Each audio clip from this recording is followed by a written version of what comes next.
Good morning and welcome on the Sunrise Safari. It is a dark and ominous morning, but exciting to be back out on the vehicle. My name's Brent and Wium. I have Wium, aka the wildebeest, on camera, and we're in search of Africa's big cats.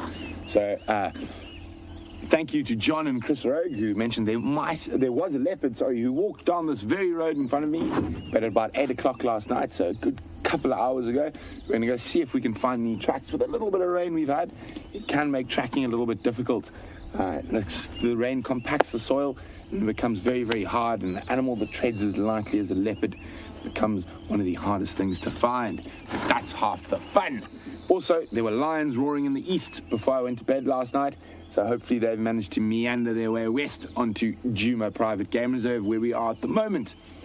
So, very exciting. We've got a new presenter trying out, Brett Hawley, a good friend of Scott's and mine, so very excited to have him. But for now, you're stuck with me for a little bit. We're going to go across the waterhole's wall here and go see if we can find some tracks on the other side, try and figure out where this leopard's gone.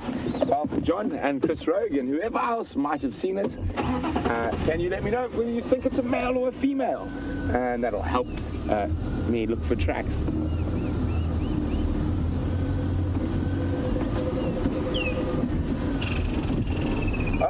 So there we go. Before I even asked, Chris Rogue says she thinks it was a male, looked like quite a big cat. So hopefully it could be Tingana and he hasn't moved too far. So some welcome rain last night, or night before, sorry.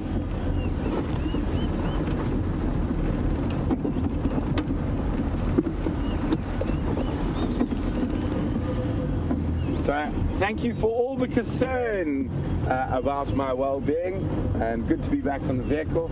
Don't worry, it's just a little bout of tick-bite fever, and compared to malaria, it's nothing. And I've had malaria 29 times, so it's going to take a lot more to keep me off the vehicle. So let's go out and see if we can find some cats. Well, those are impala, those are not cats. So, for those of you who might be new, and we haven't been doing too much in the dark, I won't shine my lights on an animal like an impala, and I'm also going to turn off my lights as we go past them. And there's a very important reason for this. So your nocturnal animals, their eyes are designed in a different way, so that the light's not such a problem for them. But with your daylight animals, if we leave a bright light on them, it can blind them, cause them to be blind for up to 5 to 10 minutes. And that makes them easy targets for predators. And we are here to observe, not to interfere what happens. So you can't really see in the darkness here. There's 3 impala rams that are jogging along. They are making, there we go, a bit further away. So they are making it a little bit difficult for me to see tracks. And let's have a look. The ground's quite hard, but let's have a squiz.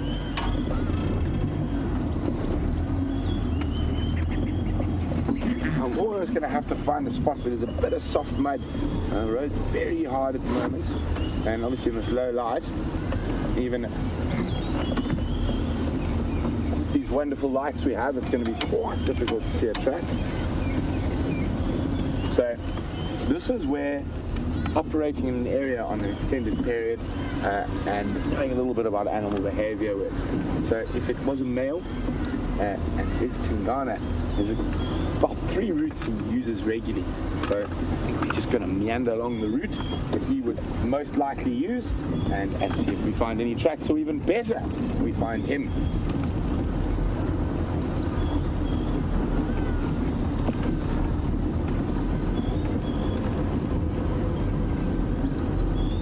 So from one bee to another, guys, it'd be nice to Brett. It's his first drive, and so let him introduce himself to you.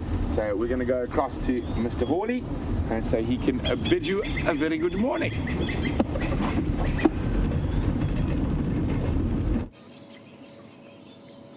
Good morning, everybody, and welcome to Safari Live. My name is Brett Hawley. I'm joining you for the first time, as some of you know, and it's a privilege to be out here. Thanks, Brent. Old friend of mine, Brent and I have been guiding for a long time, and it's great to be out here with him this morning. I've got Andrew on camera, and Andrew I last bumped into in the Kalahari filming meerkats. We went to the same school together in Johannesburg, so what a pleasure to be out here. I hope we can entertain you. I know that there was a leopard seen on the waterhole camera last night, so we're going to have a bumble around and see if we can find any sign of it. It's good to be out here with you. Let's see what we can find.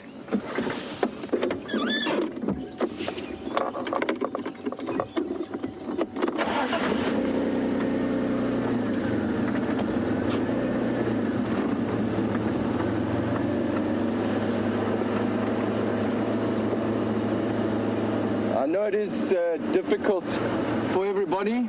I'm Brett with a double T. I'm rocking it with Brent Leo Smith with a BRENT. It's the double B's on drive this morning. It is going to be confusing for you all out there. That was a comment from Gene. So thanks, Gene. You can just call us B.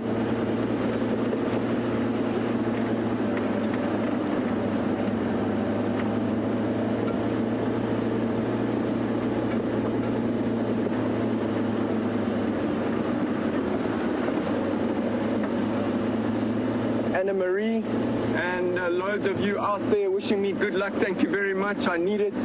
As you can imagine, I'm feeling a little bit nervous, and I've had well wishes from all over the world, so I really appreciate that. Thank you very much, Anna Marie. It's we can't see the sun yet. I think it is starting to creep up towards the horizon. It's quite overcast out in the south and east. The night after full moon, there was a very big moon last night, beautiful and bright. Didn't need a torch to actually see. The moon is still up in the sky in the western horizon. We're heading kind of southeast right now, and we'll have to have a look what the weather does. A big bank of clouds sitting out there. Great weather for a leopard to be moving.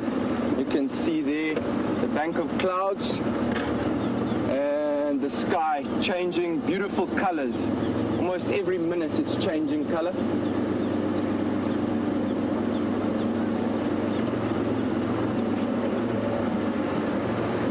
It is the middle of summer and nice to have the clouds around. We expect it to get quite a lot warmer on these days, so it's nice to be wearing a jersey early in the morning, a jumper.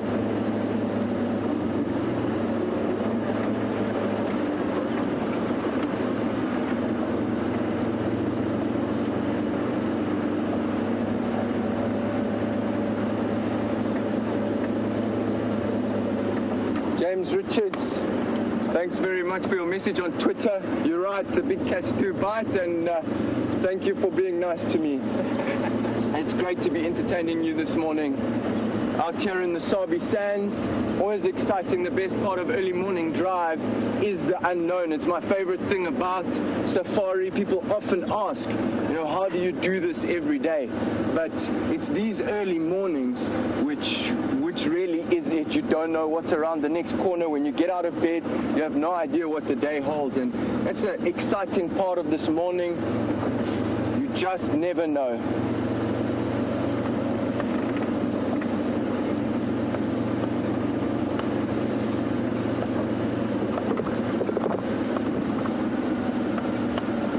So we're here crossing this drainage line south of the dam where the leopard was seen last night. As most of you will know, leopard's favorite places, these dry riverbeds. We're going to have a look around here and see if we can't find any sign.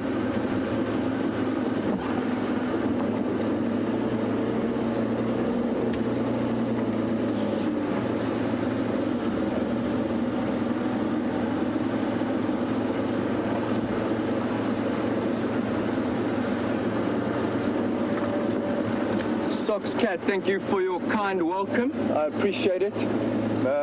You asking, do I have a favorite animal? It is a hard question, I must say. Something I've thought about a lot. I have two favorite animals. The one is the honey badger. It's now become famous commercially all over the world, but through experiences over the years, I've come to love that animal. Some fantastic videos out on YouTube now. If you type in honey badger, you get a real idea of exactly what this crazy animal is all about. I also love leopards. I love looking for leopards, the challenge of finding leopards of course, combined with their beauty, but it's the challenge of finding leopards, which I really love. And just to kind of add in a third there, I'm not sure if that's fair, but I love elephants, you know, watching elephants for entertainment. Tell us, what's your favorite animal, Socks Cat?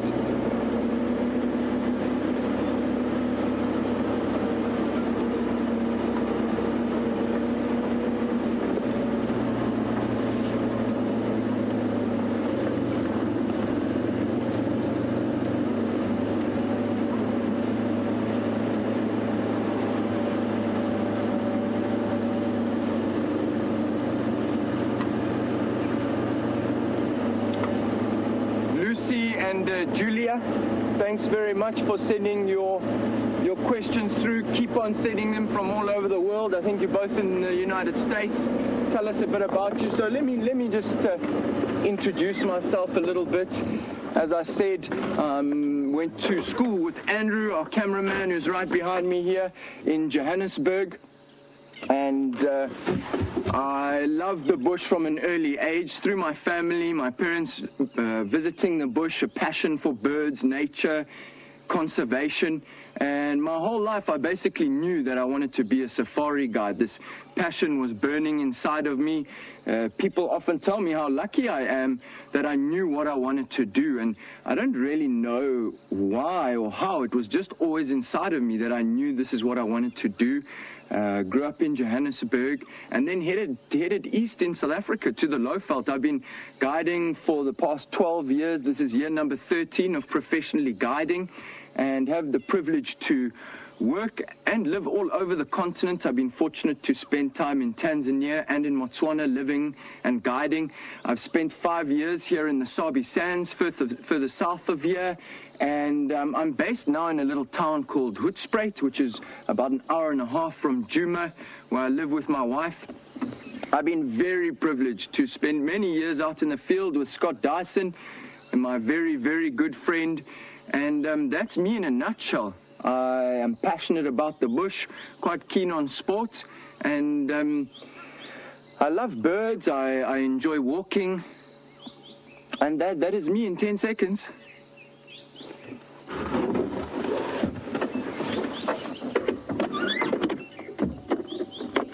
So no sign yet of the leopard. We're going to keep bumbling around and see what we can do.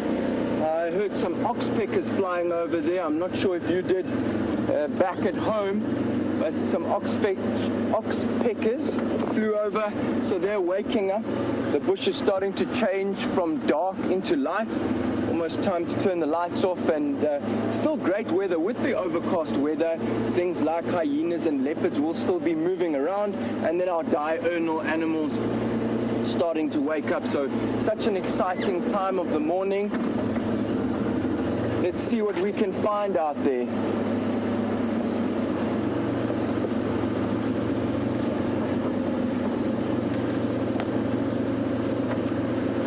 Ladies and gentlemen, thanks for joining me. It's great to be out here. I'll see you in a little while. We're going to link over to Brent, who's at Buffelshoek Dam.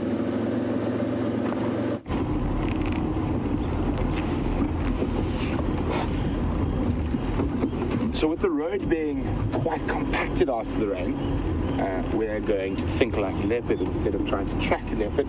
So Wium and I are checking sort of the normal male leopard routes through Djuma, and we're now just passing the very empty Buffelshoek waterhole. So even with that rain, we did not even make a dent. The only difference is I won't be walking across that caked mud because it might be a little bit softer than last time, and I don't want to give Final Control too much joy by sinking into the mud.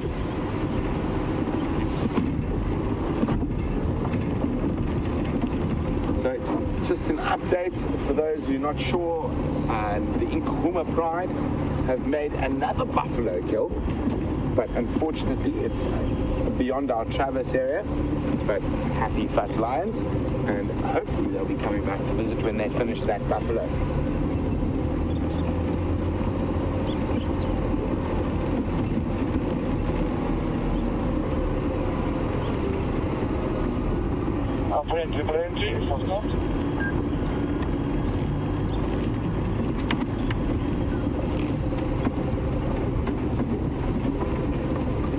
So Scotty is just giving me a shout. He's out tracking. Standing by, Scottish. Just to let you know, I've checked Zoe, it's kind of nice. I'm sitting in front of just to check if there's any sign of the Pumas coming back. So there we go. Scotty's checking our western boundary, seeing if the Pumas are coming across. He's on his way up there now. Copy, thanks, Scott. No, I haven't been able to find any tracks of that Ingwe that crossed the dam wall. I'm going to check Cheetah Cut line just in case it's already headed east. Copy, sounds good. I don't have any luck with the line, more lights, I'll try and get onto the tracks. Copy, thanks. Good luck. So there we go. Scotty is checking, see if those Nkahumas have been very fast eaters and greedy and have managed to put a buffalo in their bellies in a day and be on the move again. It seems like finally the Nkumas have realized that there's sort of no lion competition in this area, and all of a sudden they're back, and all 5 girls, which is great. When I saw them, there were only 3. And we've got some jokers out there who says, I wonder if the Birmingham boys are going to find the other B-boys, which is obviously Brent and Brent, just to confuse matters. And hopefully they do find us. I could do with a male lion or 2 in my life at the moment. Just as long as Jamie doesn't get jealous.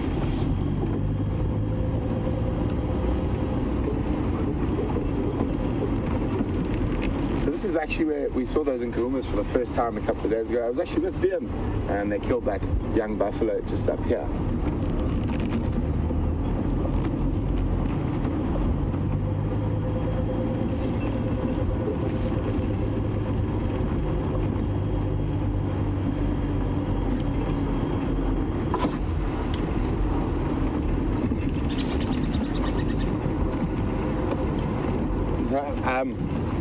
Mike in Florida would like to know what caused me to get malaria 29 times. Mike, mostly my stupidity. Most of those is when I was sort of under 23, 24, and you consider yourself to be immune to most things and bulletproof. So I used to work very deep in the Zambian bush, and used to get let out in town very short stints. And town for us was a wonderful town, actually one of my favorite little towns in Africa, called Livingston, which is the Zambian side of Victoria Falls. And at sort of 20, 21, 19, and after being in the bush for 3 months, we tended to have a little party when we got into town, and tended to run around without shirts on and not put mosquito repellent on. So most of the malaria was definitely our fault. Zambia's got one of the highest malaria cases, recorded cases in Africa. And most of those are actually from Zambia, and most of it was from my stupidity. I get it far less these days because I tend to spray mosquito spray and sleep with my mosquito net down. In South Africa, malaria is not really a problem. Very low risk malaria area, although it does theoretically occur where we are at the moment. It's a very, very low risk area. If you go up to Tanzania, Kenya, Zambia, Congo, Gabon, and places like that, it's far more high risk. But sort of in the last couple of years, I've only had malaria 2 or 3 times, so a little bit more sensible. Not much, just a little, but enough to know when to put the mosquito net down and when to wear a t-shirt.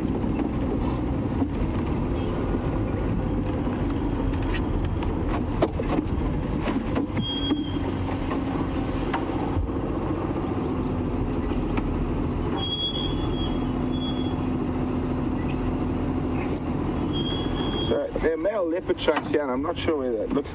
By the tracks, next to the tracks, I think Scotty showed these to you possibly sometime yesterday. They've been circled, but I can see the footprint. So there's Scott, that's a Scott footprint there in the light, and a leopard track to the left. Put the light on the track, as they don't. There we go.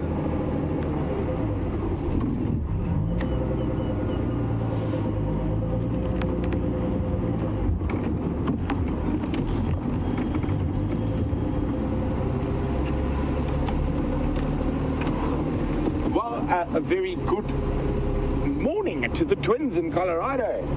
Hello, Michael and Andrew. Welcome on the back of the game drive vehicle with myself and Wium. Hopefully you guys are having a great time, and their favorite animals are leopard and cheetah respectively. Hopefully we'll be able to find one of those for you guys. And yes, guys, we're really live since I'm answering your question, and don't be scared to ask me another question. Hopefully I can let you know about whatever you're wondering about in the bush. And if I know the twins know how to ask questions because they've already sent one through, but if you're out there and you're new and you don't, pop me an email on questions@wildearth.tv or use the hashtag Safari Live on Twitter. And then I'll answer your questions. So we've come up to the eastern boundary now. I did hear male lions roaring in this area. So hopefully the B-boys have come to see the other B-boys. Other than that, because that leopard was seen so early last night on the Juma cam, I unfortunately have a little bit of a sad face, because if it was Tingana and he does stick to his normal routes, he's probably crossed our eastern traverse boundary. Or hopefully Aubrey and Taxon are out shortly. They drive out of the Juma Lodge, and heading into Wias from 1 out 10. So I'll tell you what Scott's saying now. So the Vuyatela and Gallagher Lodge vehicles have a much bigger traverse area than we can, and even though sometimes we can't get to the animals that they can, we are able to get updates, so we know what we're looking for, where the animals are, how they're doing, so it's always useful. But at the moment we're up earlier than everyone else, so as you can see, it's only Brett, Scott and myself out at the moment, and we're out on the far eastern boundary. I know Scott's just called in male leopard tracks crossing into Vuyatela or onto Juma, but I think that's possibly the same tracks of the animal that crossed the dam wall. So if we stick to Tingana's most regular path, he might cross about a couple hundred meters ahead.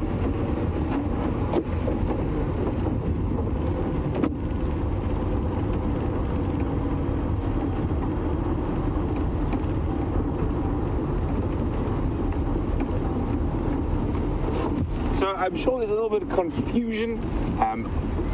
Jill's very worried about, are one of us leaving? Why is Brett here? And is he taking anyone's place? He's not, so your normal presenters will stay as we are. We are just looking to expand slightly, so it's always good to have a pool of great presenters to call on. So we're going to be testing quite a few presenters in the next couple of weeks, so be nice to them, guys. But so don't worry, none of us are leaving. And speaking of new presenters and testing them, let's go test out Brett.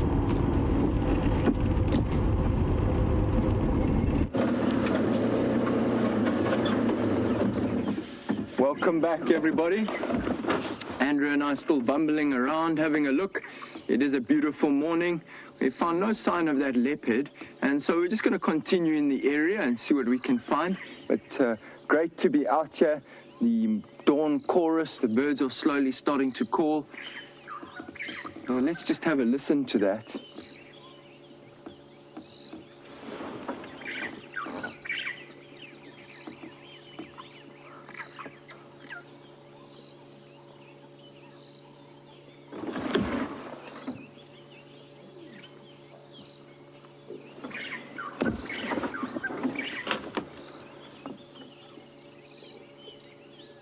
Mary in Michigan, great to hear from you. Thanks for sending through. You're also a birder. Welcome to the gang. I worked out yesterday when I was out with Scott. A lot of you have lists, which is fantastic. I've got a list for Southern Africa as well. Last year, I did something called a birding big year. Not sure how many of you are familiar with that. It's for people who are crazy and have lost their minds and have money to waste. There is a great movie out there, Jack Black and Owen Wilson, and what we did last year, my father, my best friend, his brother and his father, and our associated girlfriends and spouses, We did a big year. We tried to see how many birds we can see in southern Africa. It was a lot of fun. We did a load of traveling. And what I wouldn't have said in the beginning of the year is that these city slickers actually beat me. I came last. My father's just finished his birding big year last week, actually. I came last. Can you believe it? Anyway, I have to take them all out for dinner. So I've told them I'll take them out for dinner, but they need to come and visit me first. I saw 537 bird species in southern Africa. My best friend, I taught him everything he knows. He saw 578 bird species. In southern Africa, at the moment, there's about 958. And it was an amazing effort to see that many birds in southern Africa. Mary, I hope I can find you some more birds this morning. We had the Burchell starlings calling when we went quiet there. The Burchell starlings. Let's just have a listen. There were a couple of Burchell starlings that flew across the front. I think you saw them. Another one flying across the top of your screen.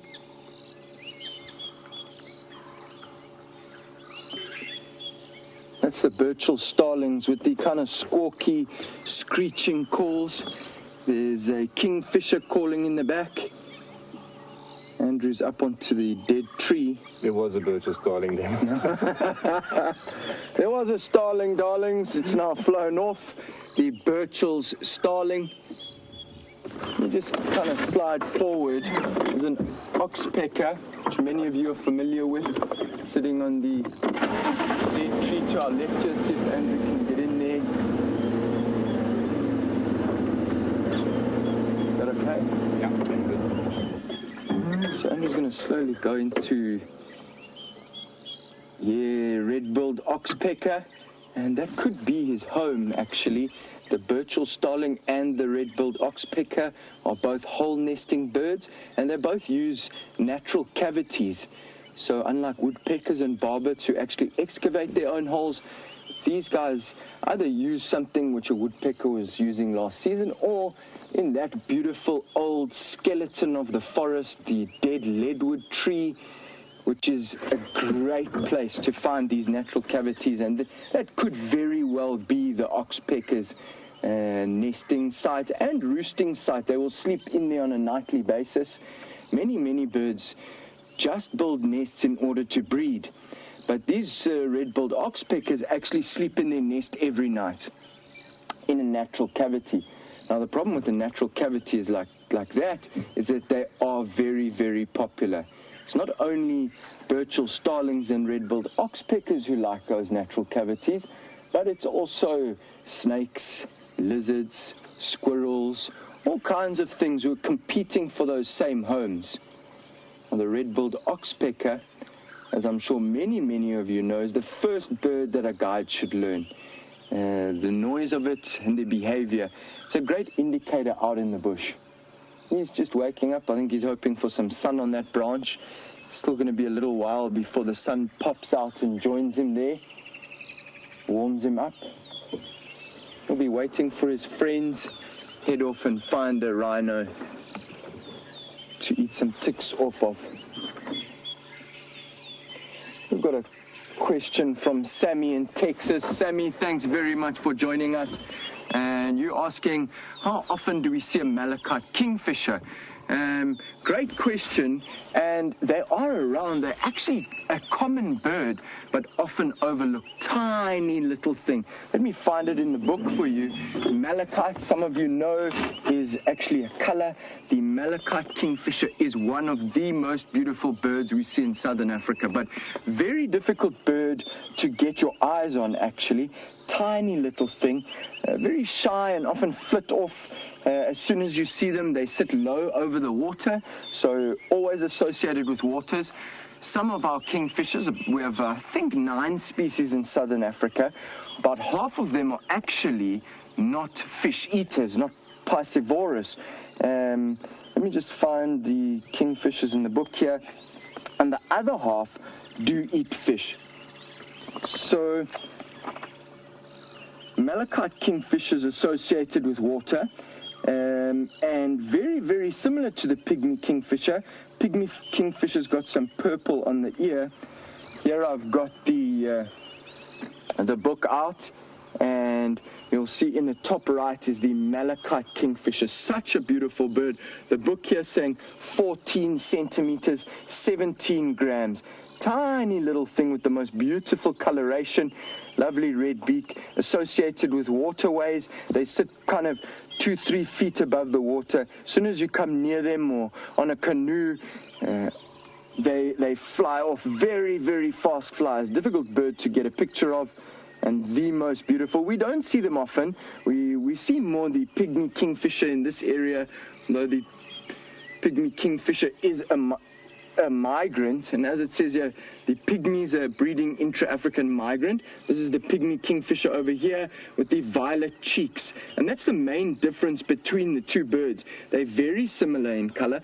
Pygmy kingfisher is an insect eater found further away from the water and in our broadleaf woodland, and the malachite kingfisher found around the water. So apart from the violet on the cheeks, also if you see a small tiny little kingfisher near the water, you could guess it's malachite, and away from the water you could guess it's pygmy. In our winter down here in the southern hemisphere, you see a small kingfisher, most likely the malachite, because the pygmy kingfisher has then flown north up towards the equator. He's only down here for summer. They're around right now. Such beautiful little birds, and so interesting that one kingfisher just eats insects. That's them.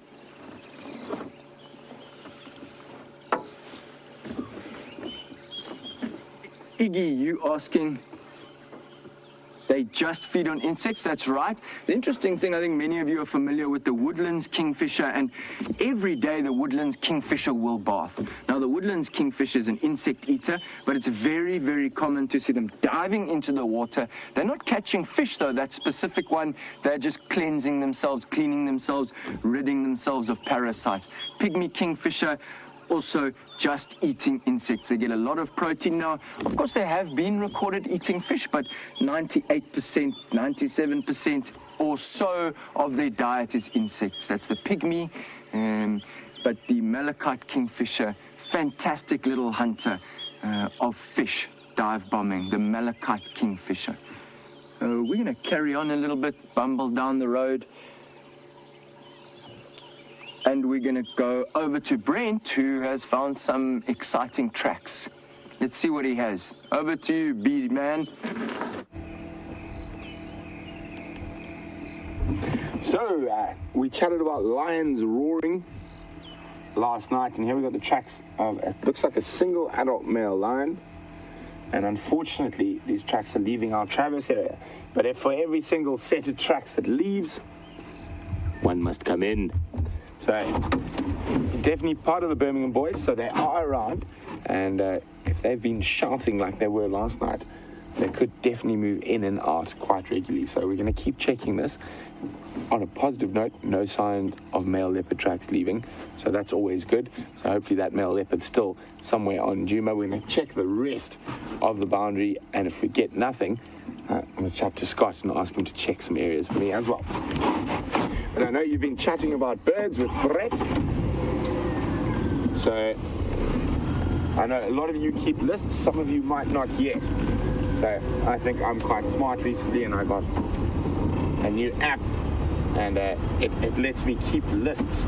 So just to show you guys, I'm starting a live drive list, and there we go. It says Djuma, and you can see, so there's nothing on the list. So those of you who want to start a list today, today's a good day, and we can start it together. And so I'm having a new list of only the birds we can put on camera live on drive, not the ones we might glance at while we're going past. So we're going to keep our eyes open for our feathered friends. I think I can hear the first one of the list shouting away, the woodlands kingfisher.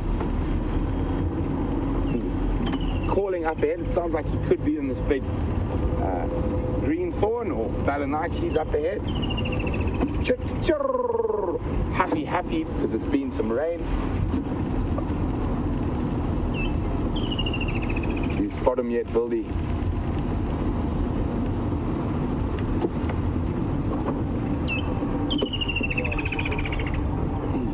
behind, actually, it sounds like. Just need to be on the radio for a second. Oh no, he is in this battle nut. No major updates yet. There was a Ingrid that crossed it down more than 10 o'clock last night. Not sure which direction he headed from there. And also, He's spotting my you. daughter Ingrid heading northwest. From 1 hour down, which was Always one of those funny ones when he's shouting away and you just can't see him. okay. Yeah, also, not yet, and I didn't feel strong on much.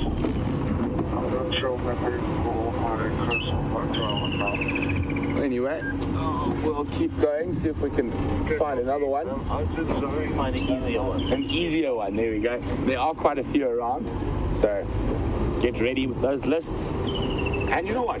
Let's start on a more challenging species. Why? Let's not start on one of the more common ones. Let's start on the more obscure. Okay, I just to let you know there's one guy taking it.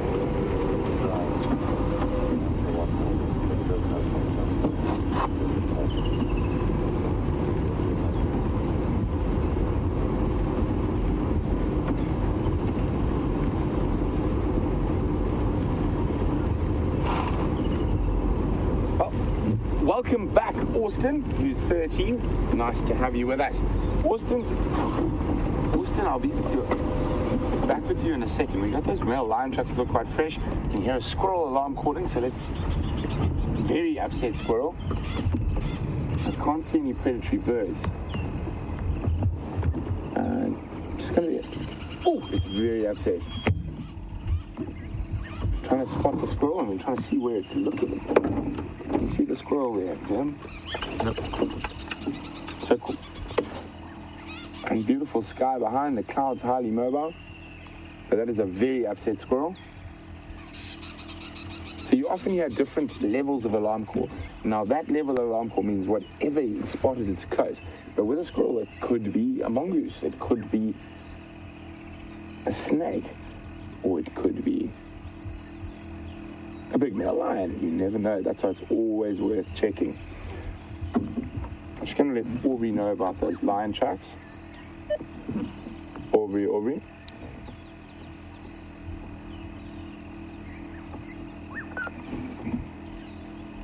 Morning, Josh. How are you? Morning, Aubrey. It's Brent here. Just to let you know, there's Wanunangala and Gonzo that cross east at Central Junction, Cheetah Cut Line. Now the squirrel's gone quiet.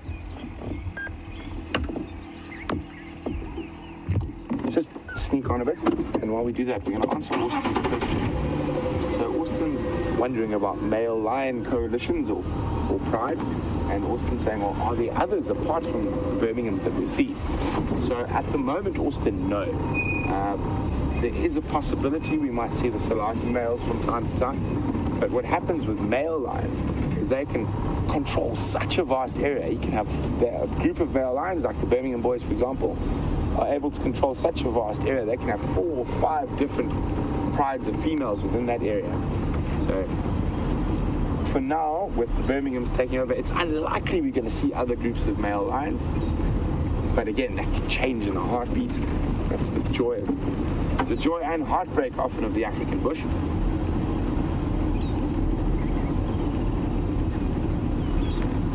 Squirrels kept quiet. I can't see anything. I was secretly hoping for a leopard there, the way it was really aggressively alarm calling.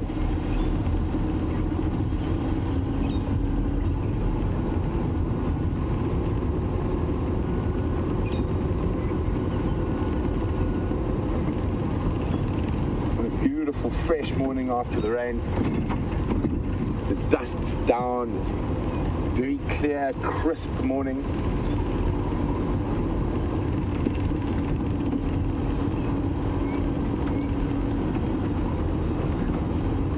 Now, Paul Rizzo says, well, the squirrel must be going, Brent, help, Brent, help. And those of you know, Viam and I only help in Yalas, and only when they jump in the car. But no, it's an amazing thing. I really wish I could speak squirrel. I have worked with some incredible trackers over the years, and one tracker in particular, James, has actually also worked with him. And speak squirrel. He'll tell you whether a squirrel's alarming at a bird or a leopard. And I can tell you whether it's upset or sort of upset or not so upset. But a guy by the name of Brent and Wium can literally say, it's a leopard, it's a lion, it's an owl, it's a battalier. You can actually almost, oh dear. Oh no, it's not, it's only a hyena, thank goodness. Thought it was. There's some hyena tracks. All along here. It's always important to check these hyena tracks there and there. It's always important to check these big intersections of roads. They are often thoroughfares for a lot of the cats. But so far so good, no leopard tracks leaving Djuma.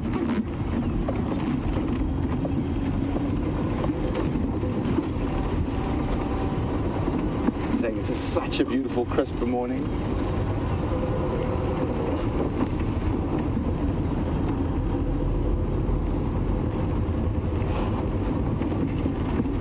Chatting about squirrels, Mike in Florida is wondering, have I ever seen a leopard chase a squirrel up and down a tree? Mike, I have many times. Oh, excuse me. Normally it's leopard cubs or youngsters, and while their mom leaves them, they entertain themselves by chasing everything. Squirrels, testiculars, waxbills, Franklin, dwarf mongoose, and I have seen young leopard chase a squirrel up and down. Fortunately for the squirrel, most of the time, the leopard's an experience pays in their dividends for them, and they manage to disappear down a hole before the leopard can get to them.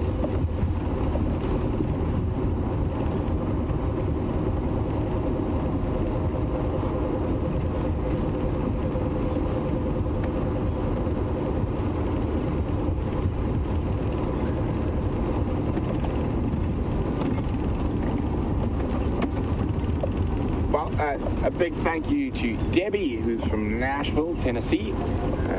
Says, she's glad I'm feeling better. Me too, Debbie. I feel remarkably well now. And she's wondering... Sorry. Just up to... Oh, look, here we go. A little bit of male Nyala displays going on here. Philo erection is what it's called, is when they erect that crest. Debbie, I'll get back to the rest of your question now, but look at that. So male and Nyala have a very interesting battle strategy compared to something like an impala, who will lock horns with an opponent. Male and Nyala, to try and avoid that physical confrontation where either individual might get hurt, and not to say that they don't actually have physical battles, it's less likely though. So they have a, to quote Zoolander, they have a walk-off. So he's not too serious about his walk-off now. There's two other males around. He's just practicing, I think, for the real deal. There's no girls around. He's gone back to feeding. So he'll erect that mane. Oh, there comes the next one. Is he going to erect his mane and not walk like that, like we saw initially? Really stiff legs. Try and make themselves look as big and as impressive as possible. And I know a lot of you guys often see this on the Djuma Dam cam, and I'm going to give you a little insight about how to tell which one wins.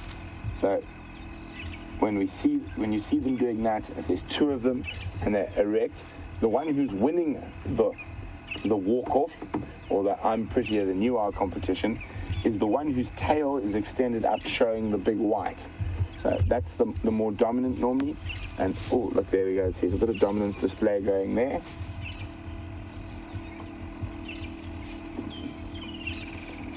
So in Nyala, unlike a few animals, are non-territorial, and you will find groups of males together. And the only time they really battle is when there's a female and estrus. But there is this constant hierarchical displays like we're seeing at the moment. You see that scratching of the ground, pawing. And that is a dominance display over the other male who's closer to us. Also, putting his horns in a tree and shaking it about, another sign or display of dominance.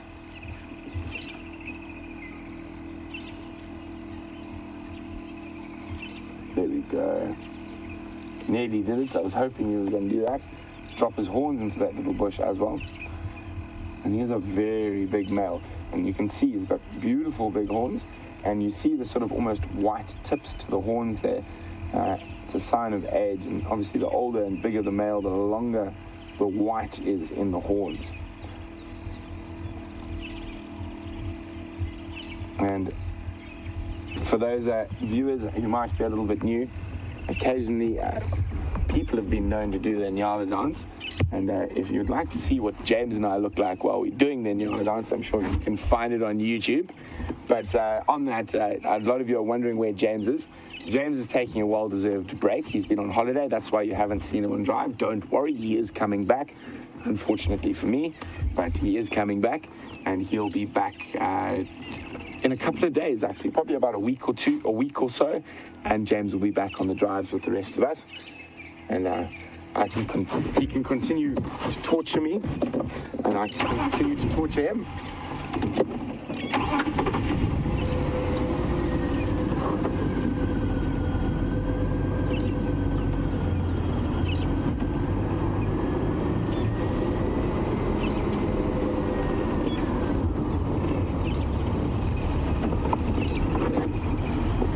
Obviously, we have Brett, who's having his interview drive today, and Miss Jen in Texas says, what do you tell a new presenter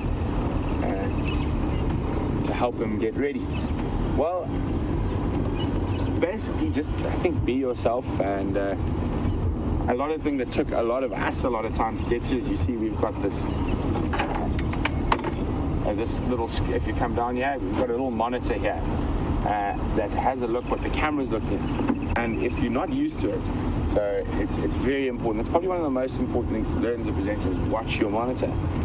Because if I'm looking over there, but Viam's got the camera over there, I'm talking about something that's not on camera. So I think from our point of view, that's probably the most difficult thing to get used to is watching the monitor, especially when you're inner sighting. Instead of, there's a leopard right there, all you want to do is look at the leopard, but you need to look at the monitor.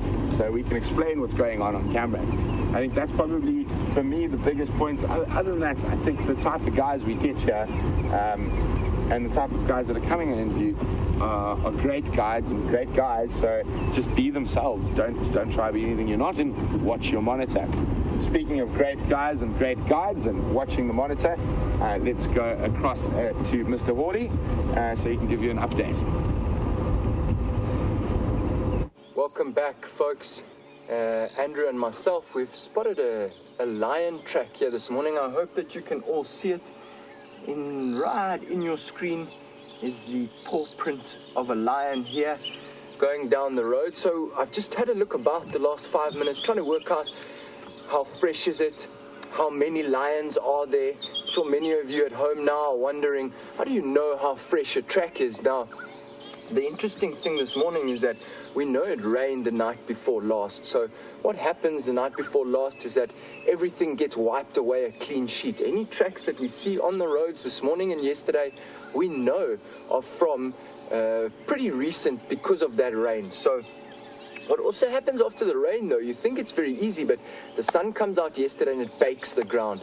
Further around the corner here, where I was looking, you can't see a single track. And that's because the ground has been baked hard. After the rain, the sun comes, gets very hard. Anything walking on top doesn't make an imprint. We've got some very nice soft sand, and we've got what looks like a single lion track here. It is very difficult. What we've done with the vehicle is position it facing straight into the sun. That's the best way to look at tracks, to put the track between yourself and the sun. I'm just going to remove this leaf here, hopefully not disturb it too much. You can have a look in the lion's tracks. We have 4 toes. There's a toe over there, and there, toe over there, and there. 4 toes. I'm not very good at drawing. It's not one of my skills, so bear with me here. And then in the back of the pad, some of you might know, a lion has 3 lobes. Now outline the back of the pad. There's 1 lobe there, another there, and a 3rd lobe there. Lions and leopards have 3 lobes. So that's pretty much the lion paw that we're looking at. It is definitely from last night, from what I've seen. How do I know that? What I'm looking for is other animals, other creatures having walked on top. further down this road, there are hyena tracks which have walked on top of this lion track. What does that give us? It gives us a bit of a timeline. Also in this frame over here, we have hyena tracks. There's a hyena track over there, and there's a hyena track over there. That track is headed towards the sun in an eastern direction, and this track here, this hyena track, is headed in a western direction. So quite interesting. I'm just going to draw an outline of the hyena track here. Also 4 toes showing in the track. The toes are a bit of a different shape, more crescent shape, and the line's round. The difference really lies in the back of the pad. This is quite soft sand, and it doesn't show that well, but there's 2 lobes in the back of the hyena pad, and there's 3 lobes in the back of the lion pad there. Quite a nice size difference. We've got a lion track there and a hyena track there. They're both going in the same direction. They both walked here last night. Further down the line, we get this animal's footprint on top of this lion's footprint. So I know, okay, the lion walked before the hyena. If I walk further down and I find something like a civet track or a bird, let's say I find a dove track. Now I know a dove is a diurnal animal, and that's going to tell me, okay, the dove only woke up probably in the last half an hour, started moving once it was light, so the lion moved here before it was light. Looking at these tracks, I'd say it was during the middle of the night. I only see tracks of one animal, which is quite interesting. It's difficult to gauge the sex of this animal, but it looks to be a female. So what we're going to do is wander down the road a little bit and see what we can find further to tell us a little bit more. See if we can find where this animal has walked and what the further story is. Nice for all of you to see me out the vehicle. I am taller than Scott, and let's see what we can find down the road. See where these tracks have headed to.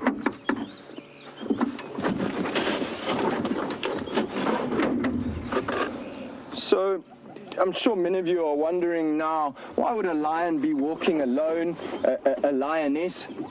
It's not something unusual. Often they move out or between each other. There could be another track here that we've missed.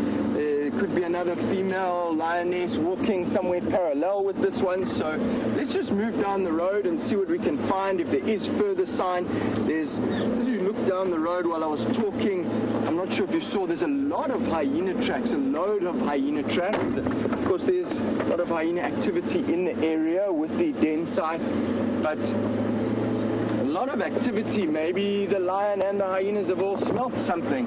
The sun is now out, bank of clouds has disappeared. It's going to be a scorcher here in the Sabi Sand today. Beautiful. As we look down the road, difficult to see, but there are a lot of hyena tracks, quite unusually so. They're going in both directions, so just telling me really to keep an eye out and see if we can find something interesting. The tracks I'm looking down at now, some of them are really fresh. Where the hyena has walked, it's tossed up some moist soil, and the soil is still dark where that hyena has walked. So he walked there this morning. The hyena tracks are going in both directions. Of course, we don't know, did the hyena come this way first and then come back east, or was it the opposite way around?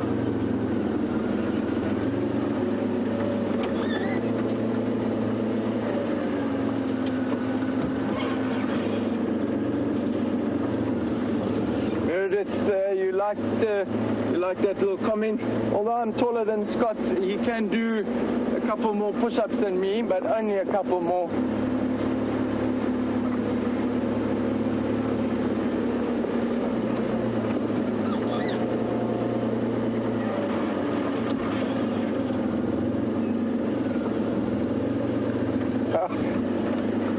Gail in Calgary, nice to hear from you. Thanks very much. You're saying I've got a nice haircut and maybe I can inspire Brent. I agree with you. It's going to take a lot of hard work to convince Brent to cut those locks of his. He believes it's good luck. He actually said yesterday that when he went to the doctor, he thought about cutting off his hair, but he's worried he's going to lose his mojo. Maybe we'll give him a little haircut later.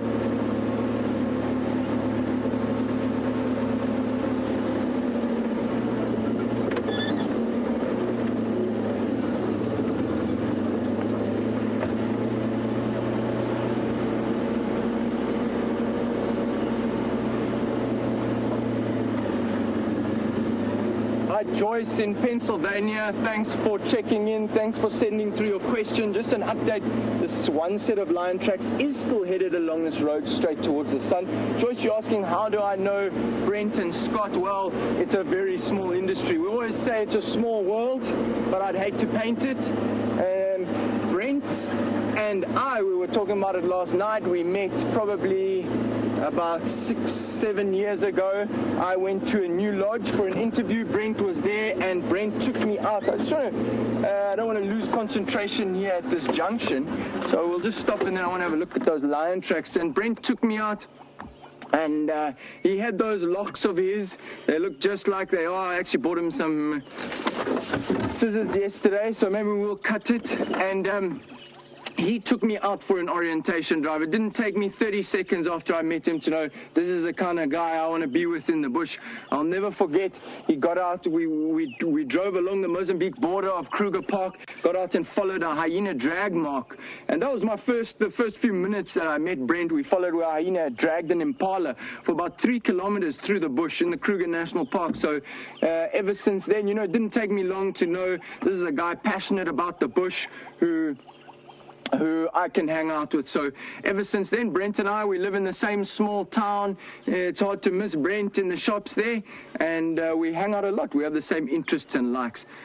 Scott Dyson and I have done many, many adventures. We met at a lodge just south of here in the Sabi Sand, Singita, and we just connected. We have a similar friends group. Met a few years ago, but it's like I've known him my whole life. Scott and I have done some amazing adventures together. We just clicked. I think it's probably because he knows I can rugby tackle very well. Scott is an amazingly talented sportsman. We have the same interests, passions, and it's been amazing to actually have Scott here yesterday afternoon. I just want to thank him, for prepping me for this and getting me into it, giving me a lot of advice. Scott and I have been to the Kalahari, the Kalahari National Park, always looking for animals, tracking, taking photographs, having adventures. We've slept many nights in a tent in Kruger Park.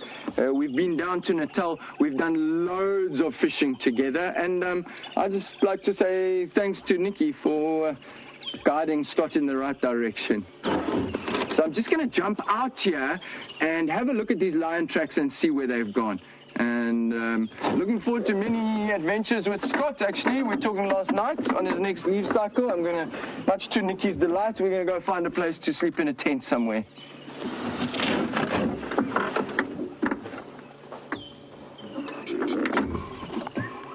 It's really hard to see this track. The sand is soft here, but the male lion track looks to be coming across. When I compare it to I'm not sure if you can see this hyena track here. No, you can't. But I was talking about the difference in color. Let me move further along. Can you see this one over here? Yes. Okay. Now, I'm not sure if you can see it from there, but we've got this light-colored sand. If you see when I dig there, it's very much darker sand underneath, okay? If you look carefully at this hyena track, at the back here's the light, and there's some darker sand like this, which has been pushed out in the front. That hyena walked here very, very recently, because what happens, and even though it was a night, it is still warm, and the sand starts to dry out. So we've got the sand on top, which is a light color, and the sand underneath very dark. Where the hyenas walked, I've got dark sand, which is it has kicked up. Where the lion walked, it's all light sand. The dark, moist sand from underneath has been on the ground for long enough to be exposed to the dryness, and it has then changed color and become light again. So we know the lion walked quite a long time ago. The lion has walked straight across here. Much more recently, the hyena walked here. So it's definitely now I can see at this big junction just one single lion moved east, but early in the night. I'm happy to say it wasn't the night before, because that was rained. It would be much more imprinted in certain areas where I've gone through. It didn't imprint into the soft sand, which was wet.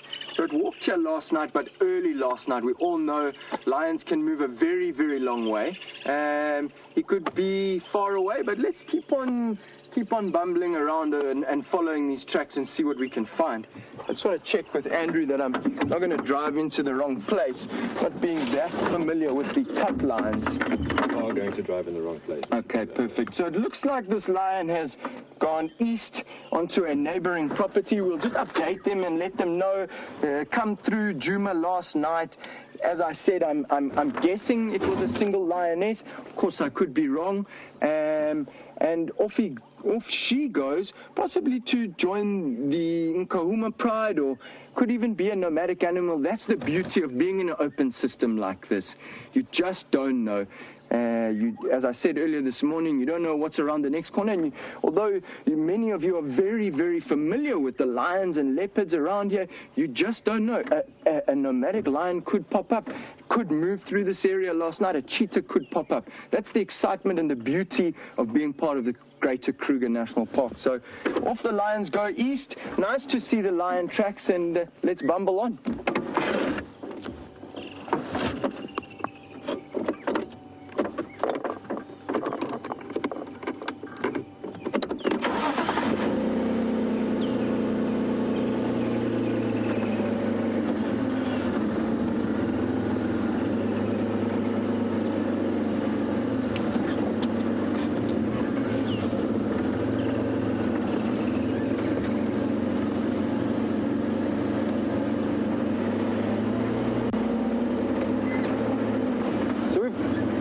Question from Janice in Canada, and I think earlier also, everybody's very keen. I said I went to school with Andrew. It's fantastic to be out here with him, and just amazing that I did last bump into him. I last saw him at school 13 years ago, then in the Kalahari filming Meerkat, and here we are following lion tracks down the road in the Sabi Sand. Anyway, everybody wants to know how I know and all the good stories about Andrew, Scott and Brent. Unfortunately, this is a clean show, lots of children watching, and I can't give away any secrets about Andrew. I will say that I saw Andrew was showing us some phenomenal videos last night that he's put together on his computer. Obviously, you all know, because you can see him film, how talented he is, and that whole editing side of things is just incredible. I know he knows how to use a computer, and it was amazing to see Andrew and what he's done last night with the editing of their trip, videos of their trip to Zimbabwe. Unbelievable. And again, drawing is not one of my skills, and neither is playing on a computer, so it's amazing for me to see these guys put this footage together. So no nasty stories about the boys on the first morning drive. I'll maybe next time.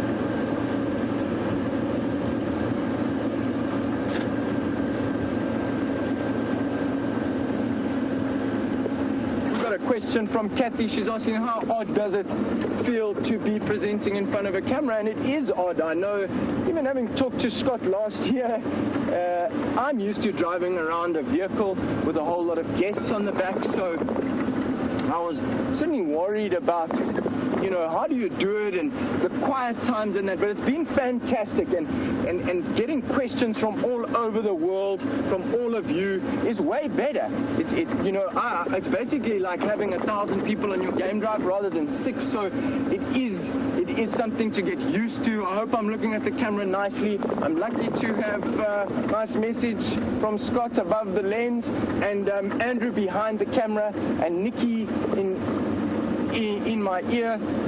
So it does feel different, and different to having people on the back. It takes a lot of getting used to. I'm not used to being in front of the camera, and it is kind of awkward, but it's fantastic to have you all here on Game Drive. It's something I've been excited about for a while, and it's a pleasure and a privilege to be driving you around the Kruger National Park and having 1,000 people from all over the world on the back of the vehicle this morning. So thanks for your question, Kathy. I hope that explains it. It feels kind of awkward, but I'll get used to it.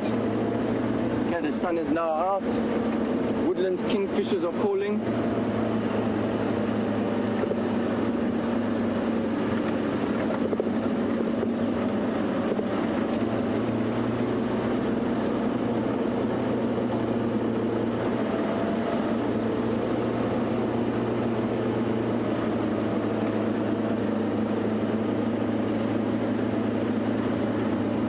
morning, Romy in Ohio. I'm not sure it's morning for you, it's morning for us. And thanks so much for your question. You're asking how many times have I driven around Djuma and how long does it take to get used to the area.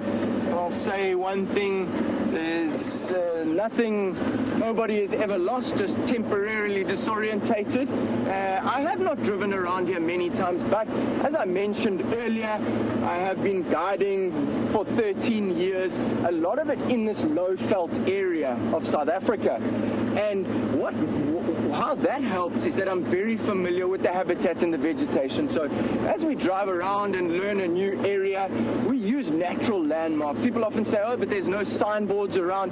The thing is, the bush is our signboards. And for Andrew and myself, this marula tree out here on our left, that means something to us. Maybe one day we saw a leopard there, or it looks in a different form to the others. You'll see we're driving past a whole load of marula trees on our left here, and I don't just see a tree there. I see a marula, I see a specific shaped marula. So it is like a sign for me, or a big termite mound, or a fallen over tree. So the bush has lots of road signs. You just need to be aware of them. Now, being familiar with the vegetation really helps, and being familiar with the area really helps. I've driven around Djuma a few times. I was very fortunate. When I was young, we used to come to a farm here called Buffelshoek with my family, and one of South Africa's very, very best safari guides, Lex Hess. And that was a privilege. He was one of my mentors, one of the people when I was 6, 7 years old, and I looked at this man driving this Land Rover in his car keys with his camera and his rifle, calling birds with his mouth and tracking leopards in his short shorts. I thought to myself, this is what I want to do. That was Lex Hess, right here on Buffelshoek property, right next door where we are. And here I am, 13, well, actually, that was 25 years ago. And here I am doing that same thing. And I saw Lex Hess last year, and I actually told him, you know, you were the one who made me do this. And that was literally just a stone's throw away from here. So, although I haven't driven around Djuma many times, familiar with the area, and friends helping us out this morning.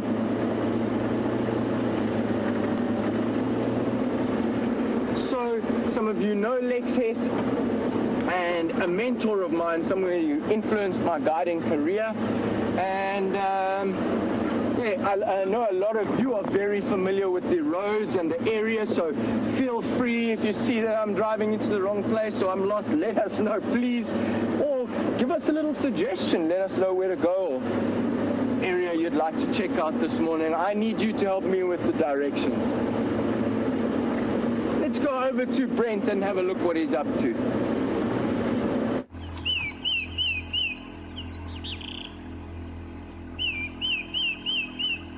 So we are sitting here, and I decided we were going to start my bird, Djuma Live bird list, with an obscure bird, and it's so obscure I don't even know what it is yet.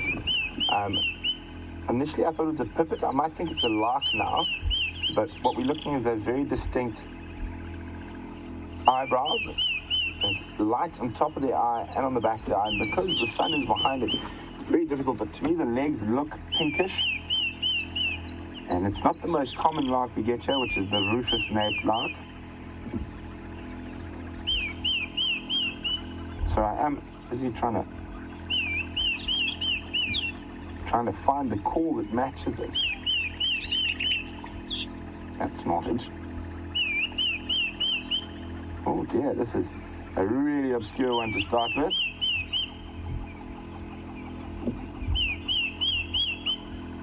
So if you guys have any ideas what this little lark might be, I think it's either a lark or a pipit.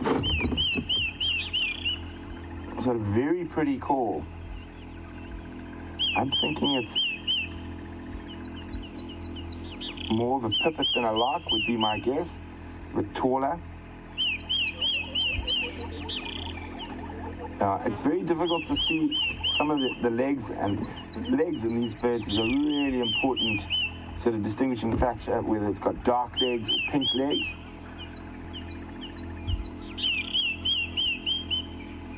Or could it be? That was quick.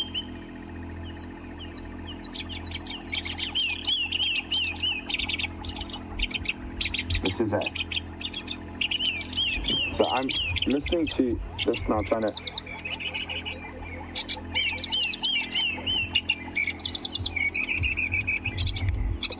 Sitting... Okay, it's definitely not that. We can stop that. So he's sitting right on top of a little buffalo thorn. And we're trying to figure out what he is here. So Vim and I have been looking carefully. And I think with the camera, you guys even get a better view than I do in my binoculars. But I'm thinking pipit. And the problem with some of the pipits, some of them have such vastly different calls.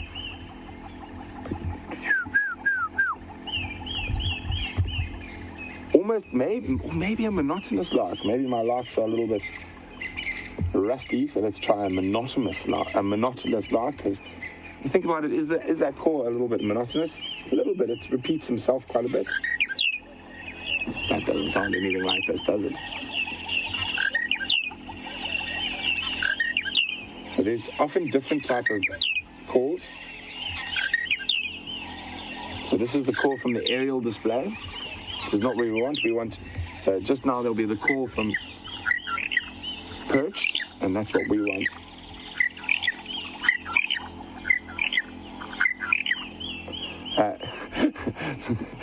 Steph is just driving. He says, back out.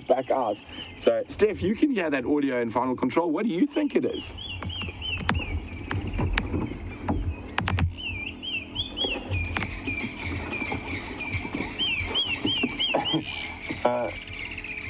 So it's, for me, it still has a more of a pipit shape than a lark. Just a little bit taller.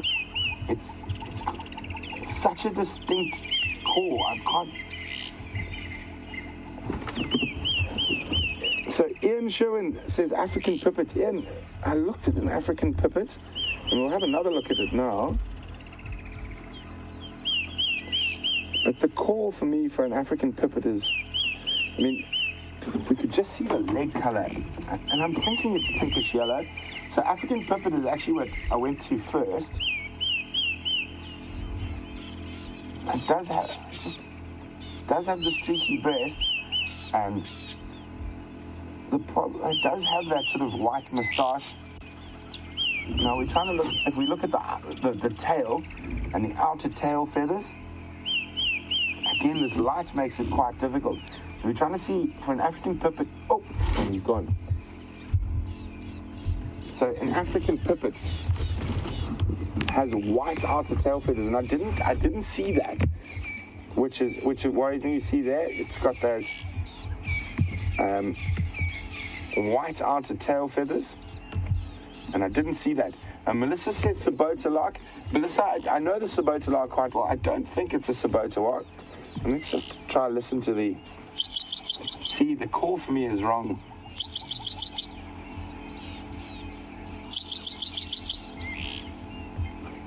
Is there that? Well, it's going to have to remain a mystery for now. We're going to keep going. So how's that? The first bird we decided to put on camera for my new Juma list I can't even identify. But that's what excites me about being in the bush every day, is that you are going to get stumped. And it's an adventure, it's a challenge to try to figure out what everything is.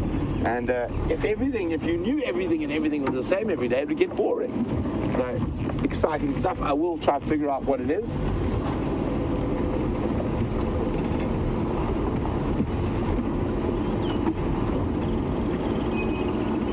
Gecko says it's a bulbul. I'm afraid that is one thing it most definitely isn't a bulbul. It's just a funny looking branch in the... So just a funny looking branch in the distance there, I wanted to check.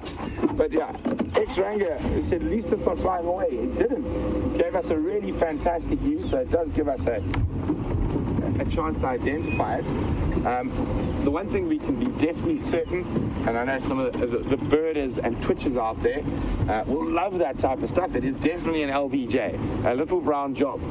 So now and often with a lot of those little brown birds, the call is really important in identifying them. But don't worry, before the end of drive, we'll have it figured. So yeah, African pipit does sort of fit the vibe. A woodland pipit is from Siberia. Again, it fits the mold, but not being able to see the leg color is quite a thing. And a woodland pipit is a good one, Siberia. I'm definitely going to have to listen to the call. Hello, Kudus. Wium, danger in front of us, Wium.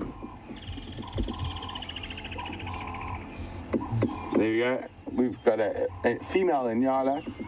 For Wium and I, definitely the most dangerous animal we've ever encountered, the tuna.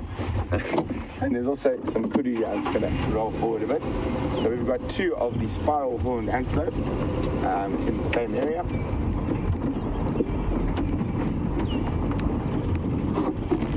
Hello, kudus. You see those monster ears sticking out of the bush at us. Radar dishes. So kudu rely a lot on their hearing, because they quite often do feed in quite thick areas. So they've got these sort of radar dishes picking up every iota of sound around them.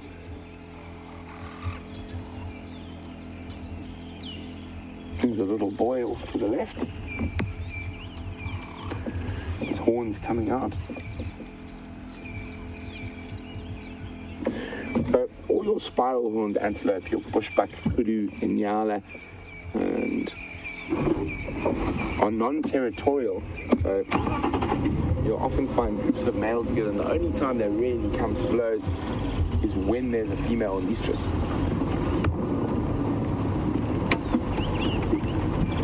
There's that little boy. He almost looks a bit silly with those little horns.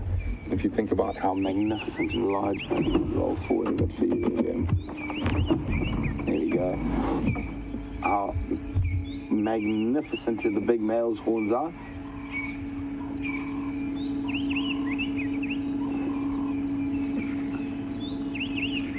So let's leave the kudu and inyala to their breakfast. And while we do that, let's go across to Brett, who's got an animal who's as fast as James is on the sprinting track.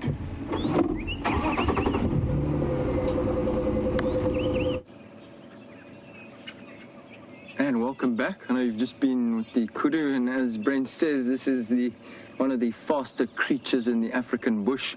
We've just found an African giant land snail. It's not something you see every day. We really only see them after the rains. I know that many of you saw a snail yesterday with Jamie on the bushwalk. You saw a beautiful one, nice and up close. So let's just have a look out here at the African giant land snail. He was a little bit shy earlier and popped his head back in, slowly popping the head around. I shouldn't say his either. Really interesting creatures. Sure, some of you might know they are hermaphroditic. So these snails, they have both male and female sexual organs. Kind of plug into, oh, there he ducks his head back in. You know, he was very offended by what I just said about him or her. Sorry, you saw the antenna just pop back in now. As I said earlier, we don't see them very often out and about, and that's because they're very susceptible to predation. And anybody who sees this guy out here this morning is going to munch them. We only see them after rains, crossing the roads, and we find their shells in the bush. When they're alive, they have this beautiful brown color on the shell. There the head pops out. Really beautiful. Interesting creature. It's hard to get a scale of how big that snail is. It's about the size of a tennis ball. It is a big creature. Look at him. Lubrication underneath, just sliding along the soil. The African giant land snail. Now, anybody like a hornbill, a jackal, even a little bird of prey, a mongoose, anybody who comes across him is going to eat him. It's a big piece of protein inside there, one big piece of meat. Not sure if any of you have found their shells lying in the bush. They get bleached by the sun and go a brilliant white color.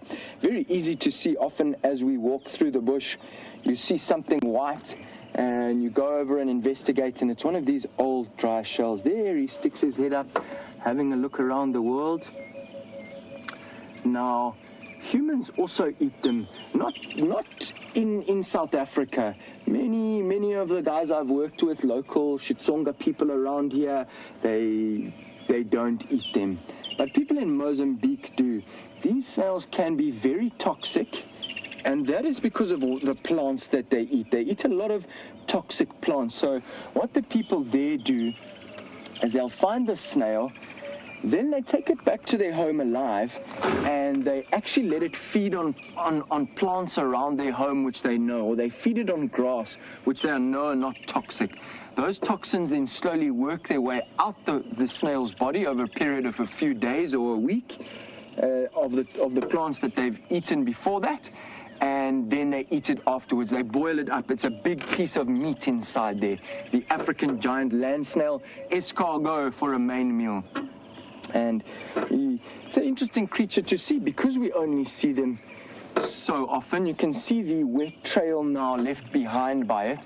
I don't want to disturb him now. It's taken him so long to be confident to cross the road. I'm not sure if you can see the trail that he's left behind. When tracking, you can only see it a little there now. A slug, which doesn't have a shell, leaves one solid trail across the ground. It's not easy to see on camera now, but a snail actually leaves a trail, and then there's a piece of dry, and then a slimy trail. Oh, we got a fright again. He stuck his head in. Amazing to see how he sticks his head in like that. And interesting, when you're tracking, you can see the difference between the trail of a slug and a snail. African giant land snail, they do get a little bit bigger than this. And he's brave to be out in the open like this. Look at it just sliding across there. Amazing, the ability of locomotion, how they move along like that with no legs.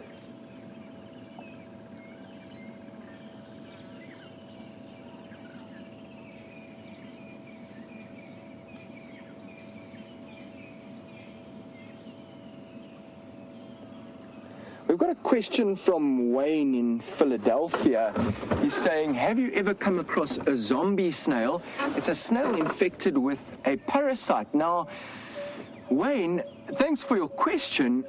I have never heard of that. It's a name I think I probably would have remembered if I have heard of it. But if anybody else out there has got some information, more information on a zombie snail, have a look when we get back and see if somebody can give you some feedback. I'm sure somebody on a computer back at home. What I do know, though, Wayne, and this is quite interesting, is we have a parasite which is endemic to, well, it's not endemic, but it's indigenous. So endemic meaning it's only found here, but it's not. It's found throughout the continent.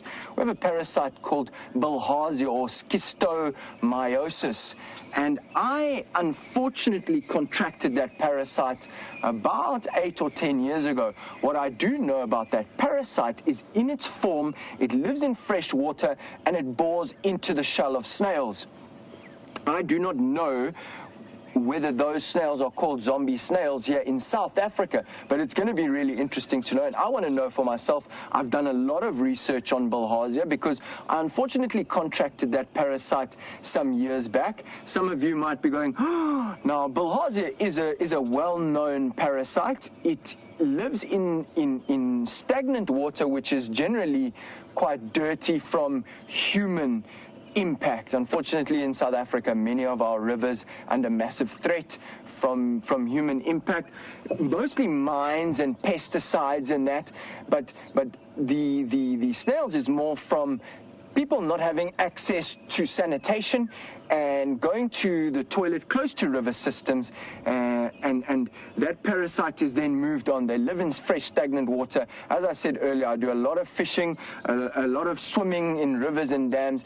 Because the parasite takes it has a long incubation stage, once it starts kicking in your body and making you feel tired and sick and not very well, it's months down the line, and having been in so many different water sources in that period of 6 months, in different African countries, in different areas, I can't say, okay, I got bilharzia from here.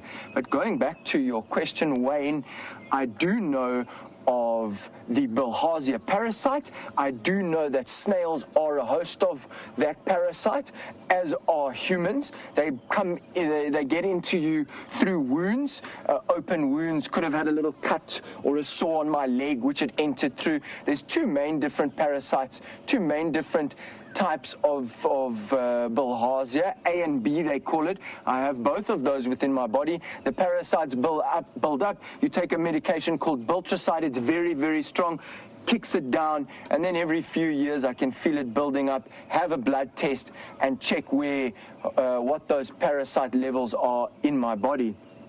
So interesting stuff. I'll have to look out for the zombie snails. I hope they're not running around here. I hope they're not the size of an African giant land snail. But great question, being a host of that parasite. Those are freshwater snails, not the African giant land snails. Another question from Gubawala via YouTube. You're asking, does a snail leave enough of a trail for a predator to come across here and follow that snail? Great question. Thanks for sending through. I don't know the definitive answer, but I certainly believe that something like a white-tailed mongoose at night, or a black-backed jackal early in the morning, or even now, somebody wandering around, somebody who's omnivorous, who eats everything, who might be hungry, walks down the road and sniffs this trail, which we've seen. I certainly think it will spark some interest. I haven't seen it myself or seen it being documented, but a white-tailed mongoose scuttling down the road last night. It's a nocturnal creature. He will pick up that scent. It must certainly leave a scent. It's very sticky. He's going to smell it. He's going to be interested. Whether he knows immediately that's a giant land snail and I've eaten him before and he's delicious, it's a big meal, and starts following it, I'm not sure. But these animals are curious, they're inquisitive. A lot of what they find is through their nose rather than through their eyesight. It leaves a definitive trail. I think that these omnivorous scavengers and predators will smell it and follow that trail and find it. Now, the birds, which are major predators of these giant land snails, are going to find it by sight. They don't use smell. The yellow-billed hornbill or a yellow-billed kite or a Wahlberg's eagle who's going to come down and munch him, possibly, they're going to see it through sight. But our mammalian predators and scavengers will probably pick up that trail through olfactory sense of smell and follow that trail and munch that snail. So great question. Thanks for sending through. The little snail is now in the middle of the road, and we're going to continue. I'm just going to have to go around him and leave him on his merry way. I hope he finds some cover soon, because he is very exposed in the middle of the road. Could become a meal. So we're just going to skirt around him here. Thanks, Mr. Snail. Mrs. Snail.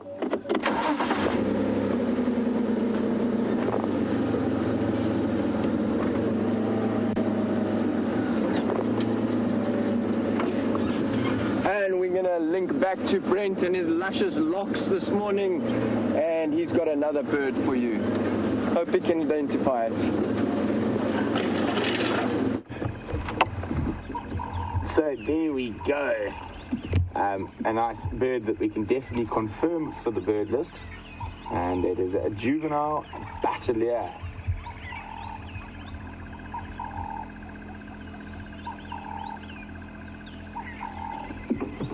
There we go.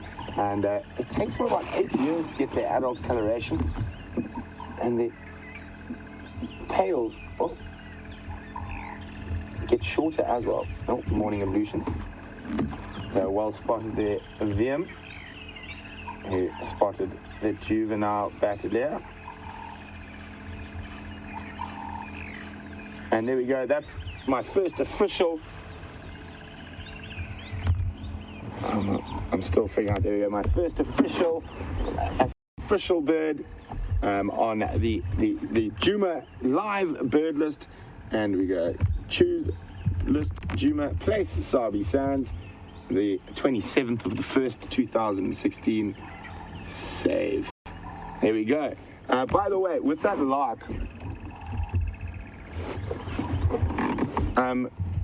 it's very difficult to say, but if I had to sort of be forced into an answer, it would be that one there, the melodious lark.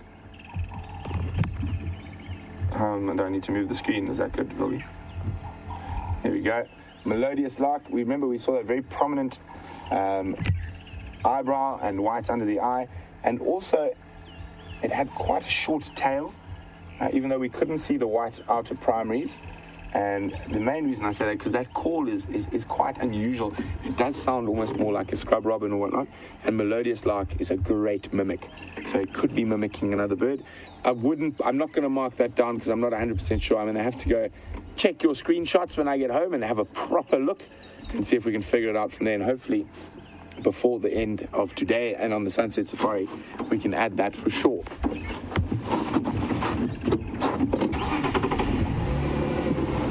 So we're heading down towards the main little river system that runs through Djuma, the Mawati. So I apologize, we're going to cross through it. We might get a little bit of signal breakup. But the main reason is we can't find leopard tracks heading north or east from where you guys saw them on the dam wall. So maybe they went down the drainage line. So we're going to have a look as we cross and see if there are any tracks.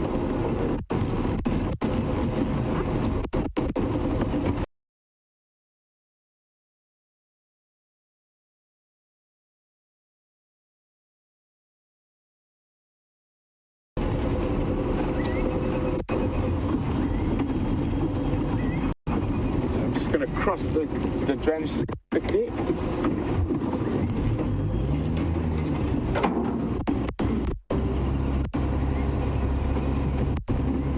And there's some buffalo footprints crossing the road. No leopard footprints, unfortunately. So a very warm Safari Live welcome to Wilski. Wilski is a new viewer and would like to know whereabouts are we. So we'll start in the big picture. Wilski, we're in the beautiful country of South Africa, and we're in the province or state as similar as of Mpumalanga. Mpumalanga, basically translated into English, it's a Zulu word. Mpuma means to come out. Langa is sun. Basically, if we translate, it's where the sun comes out. So we're in the east of the country, slightly northeast of the country, not too far from the border of Mozambique. And if we go a little bit smaller, we are within an incredibly massive wilderness area called the Greater Limpopo Transfrontier Park. Sorry, guys. Central. I'm just going to see Scotty was calling or something. Sorry, Scotty, can you go again with that update?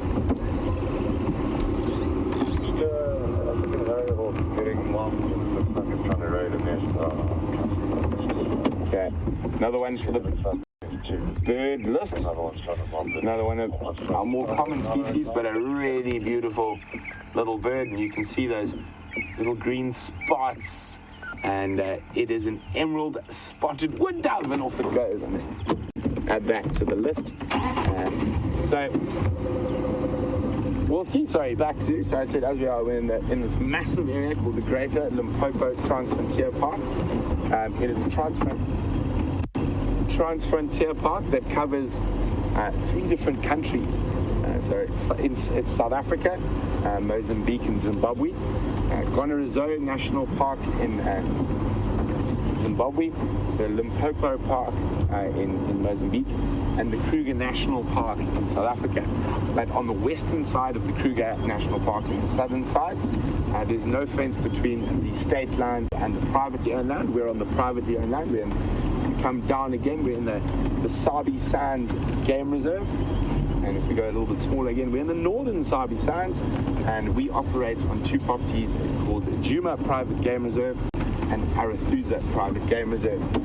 We're in, get this, a 39,000 square kilometer unfenced wilderness area.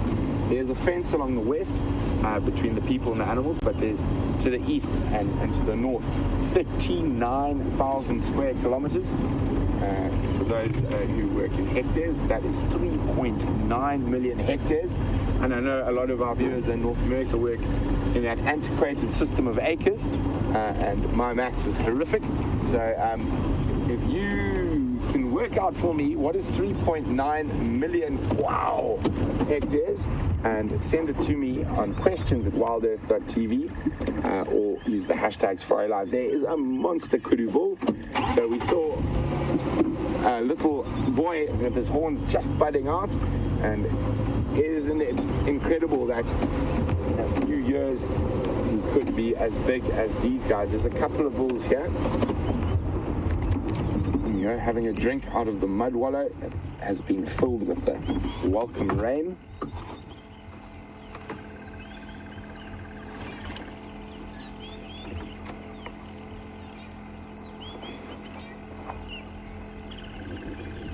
You can see him slurping away.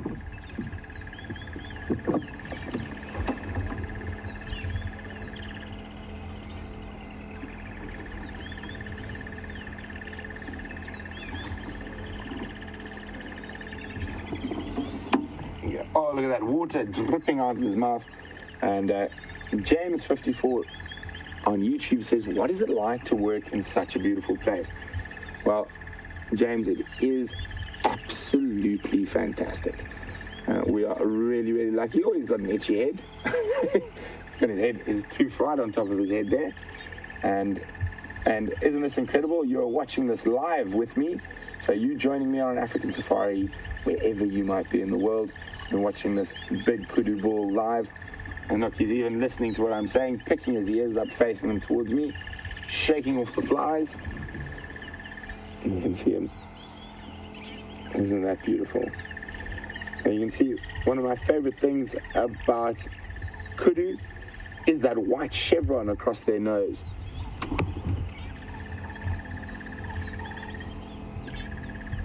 And look how he ducks his horns as he goes underneath that bush. So you can see with those big horns, sometimes when moving through thick bush, it can be quite cumbersome. And you'll notice how he ducks his neck down, puts his horns almost flat on his back. And when being chased by a predator or alarm, he's able to actually move at incredible speed with his horns almost flat on his back as he goes through the thick bush. So as we were saying about the spiral-horned antelope, as we watch him disappear, there's some more off in the thickets there, is that the males are not territorial. They only really become aggressive with each other when there's a female and estrus around. And other than that, they often, you'll find bachelor groups of the Nyala and kudu, like we've got here. We've got 2 here at the moment, but there could be quite easily a few more.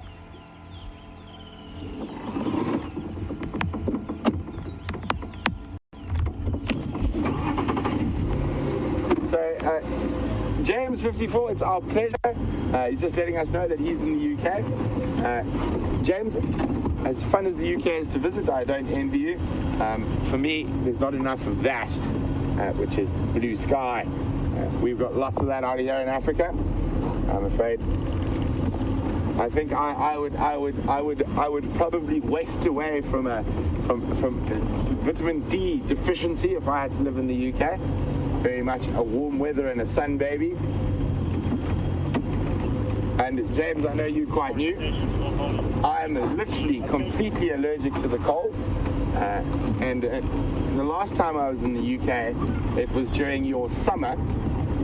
And it was probably colder than it is now. And I'm wearing long pants and I've just taken off my jersey. But I could not believe my uncle has an engineering firm up in Rotherham, and the guys who work there, I was literally in 5 layers of warm clothes, and the sun literally broke through the clouds for a split second, and everyone ran out and started undoing their overalls to get sun on their chest, and I think I had 2 jerseys, a jacket, gloves, and a beanie on. It must have been about 12 degrees. and they were saying what nice weather they're having, and I thought, you guys are absolutely bloody nuts. I can't believe it. But it does have its benefits.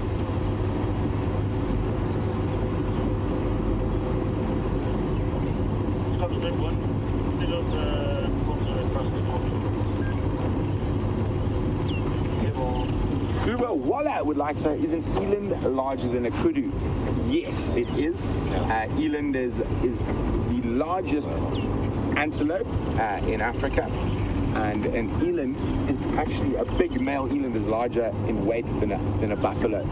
So they can get over a ton, over 1,000 kilograms, and there are two type of eland.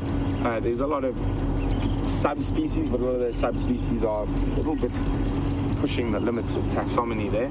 But so basically you have your normal southern or Livingstone's eland, and then the only really different eland species is what you call a Lord Derby's eland, which is endemic to Cameroon, Central Africa, and the big Niombo woodlands that border the Central African rainforests there.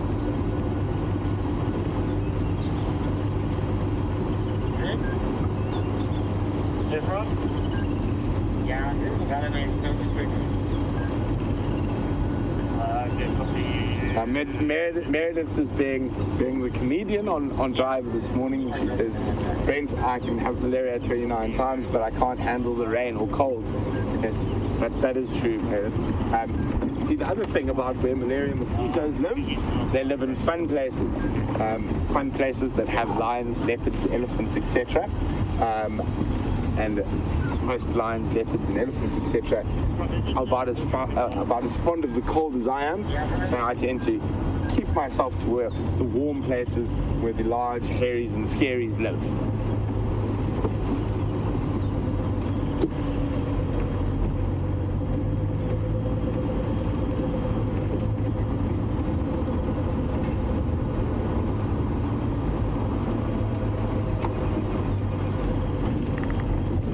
So, of course, on most safaris, you're always in search of the elusive leopard. And Mandy Olsen would like to know, how old does a leopard have to be before it starts climbing trees? From a very young age, from about a month and a half, 2 months, they're able to climb a tree. It is a defense mechanism at that stage to get away from hyenas or lions that might find them while their mom's away. But they are able to climb at a very young age. Well, since we are doing the live bird list, Wium has pointed out about 12 to me, and I've fought him. And it's taken off now, the one we want to show. Anyway, it's landed again. And I suppose we should get the nice common ones out of the way. And there we go, a Cape turtle dove. Yeah, they're going to put us 5 to 3 more of them. Yeah, one of them is coming back again. Oh, yeah, okay. There we go, look at this.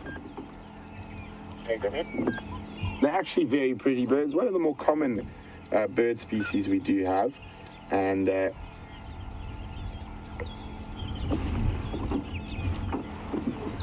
at them. So they feed mostly on grass seeds. So you see them on the ground, moving around, and quite often they leave very interesting tracks because they sort of wander around, so they're never in a straight line. You can always see a dove's tracks that they sort of meander in zigzags. And speaking about bird lists, Christine would like to know, what else should I add to my bird list apart from date, species, and location? Well, for me, Christine, that's all I do, unless there's a specific thing. So in certain bird species, you have different forms. So you can get melanistic birds, so like a bird that is completely black, or leucistic, where it's a lack of the melanin and it's almost white. So unless it's sort of an abnormal, I think that's perfect. But say if we saw a gabar goshawk, for example, but we saw a black one, then I'd add a little note saying a melanistic or leucistic, or white one or black one. And you can with the eagles and stuff. So I mean, we have seen pale morph warbirds and pale morph tawny eagles on the live drives. So there's something interesting, if there's something quite interesting outside of the fact of where it is. But I think the date, the location, and the species is just great. Here we go, some impalalas. And with any group of herbivores out here, it's quite often we can add another bird species, but looks like they're out to prove me wrong this morning. And normally on the bigger herbivores, but sometimes on impala as well. Looking for an oxpecker.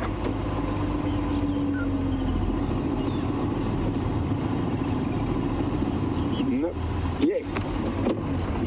There they go. They're actually just arriving. You can hear the oh no, they're taking off. They decided the impalas are not good enough, and that's not a good enough view to go onto a bird list. That's a fleeting glance. Okay. Hello, impalalas.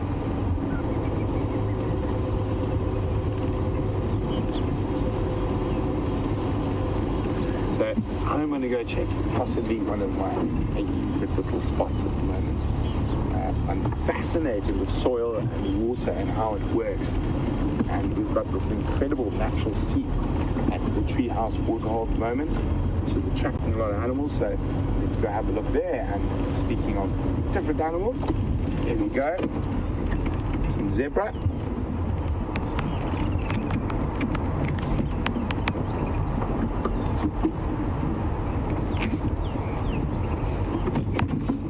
So zebra, being a hind gut fermenter, always look like they're in good condition. So they always look like they've got a big fat belly. Now this isn't actually the case. It's because of the way their digestive system works, their stomach is always distended. So the best way to tell if a zebra is losing condition is you look at their mane. If their mane is standing upright and straight, like that one's is, it's a healthy animal. So when they start losing condition, the mane will actually flop down to the side. And there's another zebra here and another bird for the bird lists. I need to move forward a little bit, but yeah, move forward a little bit. See, VM's got him there. It's a little. It's actually. What is it? It's a red-billed oxpecker. An adult. I thought it might be a juvenile for a second. Yeah. And there you can see how short and tight furred a zebra is. Now, oxpeckers have a wonderful little design in their beak. It's almost like a little serrated edge. At the moment, this oxpecker is using it to clean itself, but that's how they sift through that very tightly packed hair. So it's a little serrated, almost like a comb. They can be able to comb through an animal's hair to pick up ticks and other mites and ectoparasites. So a fascinating little bird, and another one for the list. So we're going to see. I think I should actually challenge the other presenters and say, how many birds can you get on a live safari? Because although we often show you and encourage you guys to keep lists, I think we should do the same.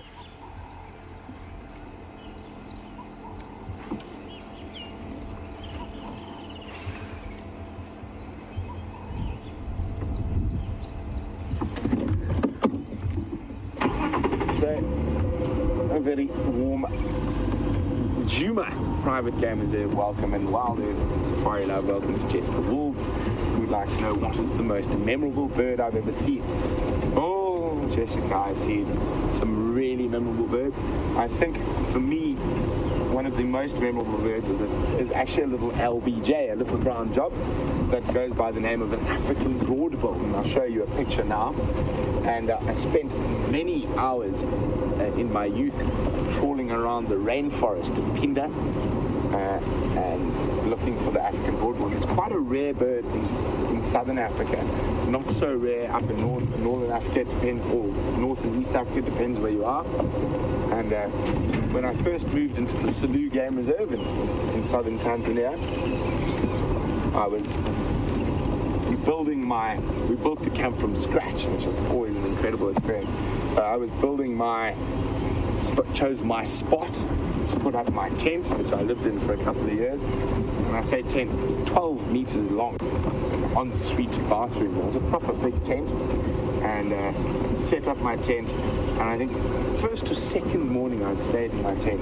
One of the birds that a lot of bird watchers go out of their way and spend a lot of money and time trying to see is the African broadbill in South Africa. But my first morning, morning wildebeest. Wildebeest, it's your brethren. So for those of you who are not sure, wildebeest is Wium's nickname, because I think he filmed the first live wildebeest bird. Is that correct? Yeah, well. There we go. That's how Wium got his nickname, the wildebeest.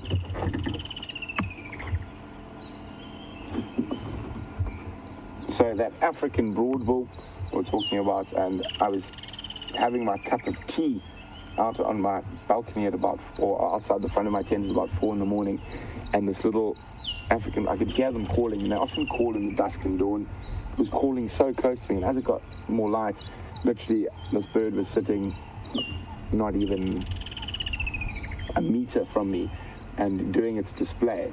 And for a little brown bird, it's got a very big voice and a very extensive display, but we'll chat about that a little bit more.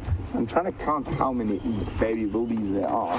So there were 10 before I went on leave, and according to Jamie and Scott, there are still 10. So isn't that wonderful? The wildies are doing a good job. So they've got a little bit older now, they're a bit faster, so a little bit harder to catch for the lions and leopards, but obviously still being a youngster, there is a possibility. But great to know that the wildies are doing well. They will be very happy with that burst of rain we've had, and quite a lot of nice new grass. Now, there's a nice little one coming off to the right there. Yeah, there we go. You can see the little horns poking out. And they actually, although they're already eating grass, these youngsters, they actually suckle for quite a long time for a herbivore. They suckle for up to 8 months. And if a female wildebeest has had a calf last year, so basically it's a year old, or 8 months to a year old when they have the next set, if she loses that newborn calf to a predator, she will often suckle the previous year's calf for another sort of 8-9 months. So sometimes a lucky calf, if its future or brother and sister gets eaten, will get the bonus of another sort of season's worth of milk.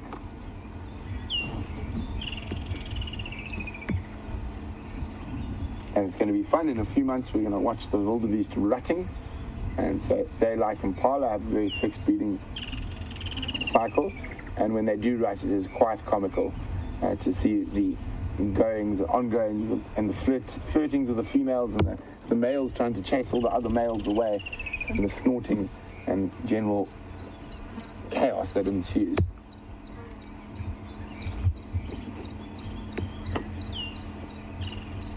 There you go. It's too hot. These little guys have decided, you know what, we don't have to eat grass all the time. We've got mother's milk, so we can just chill.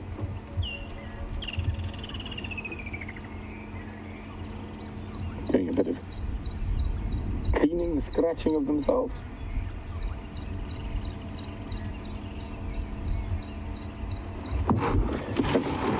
Let's leave the wildebeests. Vim, do you want to go join them? No, I'll go later. Vim's going to go graze with them a little bit later. So, Debbie says, wow, Brent, you lived in a tent. Strangely enough, Debbie, for the last 10 years, I've probably spent probably about 6 or 7 living in a tent. This non-living in a tent is quite a new thing for me. It's quite nice to have 4 walls. But no, I've lived in a tent. And strangely enough, when my family first moved up to Botswana, our whole family, mum, dad, brother, and my brother and myself lived in a group of tents. So we had 2 big tents, and we used to live in the tents till when we first started the safari, or my dad first started the safari business up in Botswana. But we're chatting about that African broadbill, one of my most memorable birds. So I'm just going to give you a quick view and saying a lot of birds and a lot of males in general go to great lengths to impress a female. I think that's one of the things I love about the African broadbill is the great lengths. This tiny little brown bird goes to impress the ladies. Let's see, there you go. So very. Oh, I'm pushing. Oh, there we go. So there is a very sort of dull and brown, but when he's displaying for the ladies, so you have that incredible, and it's loud, and basically what he does is he sits on a branch like this, and he flies round and round the branch as he calls, so wait for it, and then he lands back in the same spot. So he goes onto the same spot, and that's how he impresses the girls.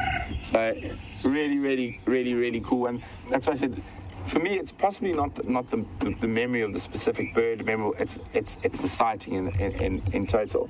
Like, and I had some amazing sightings in general in Tanzania.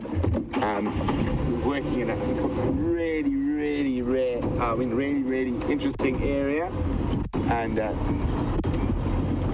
we went from over 1,000 meters above sea level down to about 200 meters above sea level. So we went from mountains and remnant rainforest to grassland savanna to riverine forest, and we saw lots of incredible birds there. And probably one of the least birded areas in the world, and I'm quite proud of myself. I managed to get some sort of little spots in the bird books that had never been recorded there before. And here's another beautiful little bird.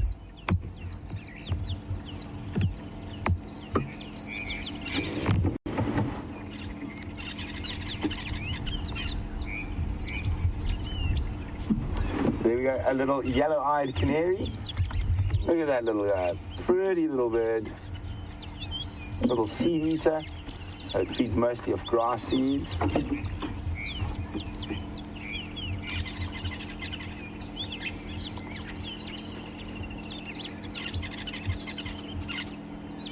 Beautiful little one. There's another one for the list, guys. Yellow-eyed canary. Pretty. And fortunately, we don't treat our canaries like the miners used to, and I'm sure quite a lot of you know that, but so canaries are very sensitive to lack of oxygen or to methane. So miners used to take canaries down into the mines in their cages, and then the canaries start singing or passed out. It was time to get out of Dodge, so they would make sure they got out of the mines, and that was their sort of safety, quite strange, their safety net was canaries in a cage to make sure they didn't expire while underground. So I didn't quite catch that, but someone says I should get Jamie, my girlfriend, to buy me a new pair of pants, and this actually happened this morning, guys. This is Bozo the Clown says I should get Jamie to buy me a new pair of pants. So this actually happened this morning, and these were whole pants. And unlike the hipsters, I definitely didn't buy my pants with a hole in them.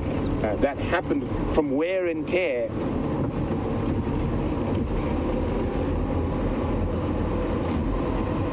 So Final Control is going to get into big trouble shortly.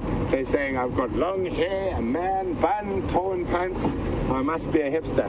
I am definitely not a hipster. I like the lumberjack shirts and the bushy beard. And that little hat. And the little hat that doesn't actually stop the sun getting on your face. It's just there to look pretty. I won't lie, hipsters annoy me a little bit. Is it going to be kind to us here? Probably not. Not. Was that African monarch butterfly that fluttered off?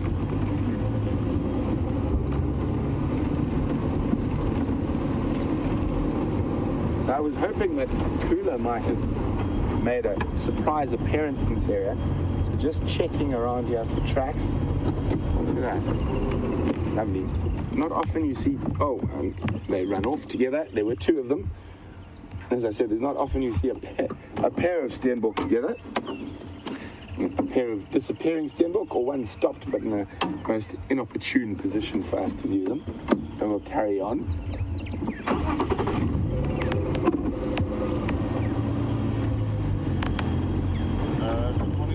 One of the few monogamous antelope we get out here, and they will stay as a couple till one is eaten by a leopard, then only will they look for a replacement. And a very firm favorite food of the leopard. See here, there's been overnight big herd of ellies, and they've dug up some roots there, and looks like they actually spent quite a bit of time here. They could have even sort of dozed during the night here, and you can just see they've flattened the ground in this, after the rain, the soft sand in this area, and they've really made a nice little spot for themselves there. And if we look at the dung, you can see, as I said, it's probably from last night, and I'm saying that because you can see some of the soil starting to get white on the edges from the sun and drying, and the dung has been completely processed by dung beetles already. So just come off to the left a little bit, Wildy. There we go. You can see how some of the soil is becoming white, but it is still quite dark, and that dung, although fresh, has been completely processed. The dung beetles have taken the balls out of it, and you must remember, not only the dung beetles that roll the balls are there. There's dung beetles that actually will dig in and then take their dung to lay their eggs in straight below where that dung is.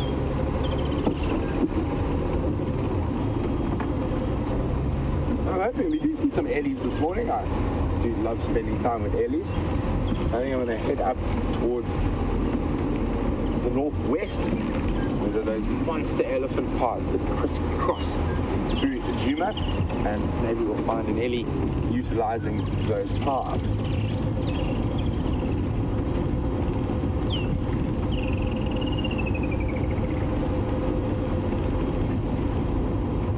It's definitely wonderful to be back in the hot seat, so to speak. Love being out here and love being on drive with you guys.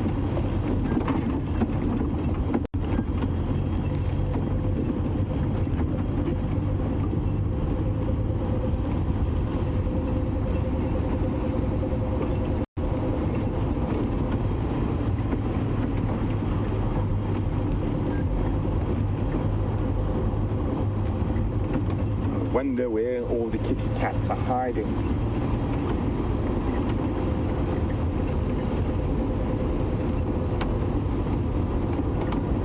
And it is great to see after this rain that a lot of these little mud wallows or pans have water in them. So hopefully we'll find some elephants splashing and spraying mud about. There we go, and of course the buffalo bulls are the first to take advantage of every bit of mud that they can wallow in. And there we go, there's a buffalo bull already standing in this mud wallow. And a nice big herd of zebra around as well.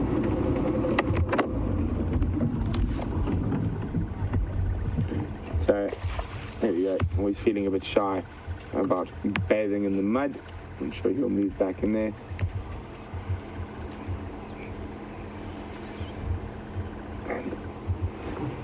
Quite interesting, you have a look at these zebra. You quite often see zebra standing like that, bum to head, and there's a very good reason for it. So the tail swishing will keep the fly away from the other zebra's head, and vice versa. So that's why you quite often see zebras standing with their heads in opposite directions, and it's to try to keep the flies away from each other.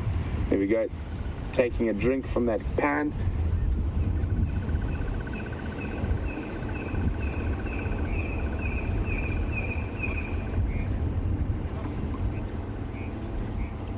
Diana Hill says she's just noticed that zebra don't have stripes on the inside of their legs. Diana, if you have a closer look, and Wium's going to show you there. There are stripes on the inside. They're just quite faded. Some of them don't go all the way through. Some of them do. But as you can see on that back leg there, they're not as prominent. So, but there are stripes. They're just not as prominent. There are gaps between the stripes, of course. But there are some stripes. And for those of you wondering where we are, we're at the junction of Treehouse and Shabaum. And I think I can spot Brett through the trees, who's got a fascinating little reptile to show you.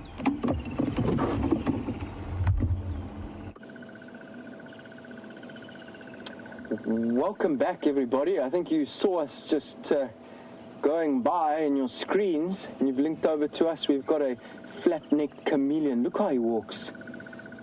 Look how he raises his leg and then wobbles. Shaking like a leaf in the wind. I believe Scott showed you a chameleon just a few days back and talked about the way they walk. He's gone into the grass. Let's watch him come out the other side. Also look at that amazing coloration which he has changed now as he crosses the road. We've seen the colors change and him get a little bit darker. It on behind the grass will come out again.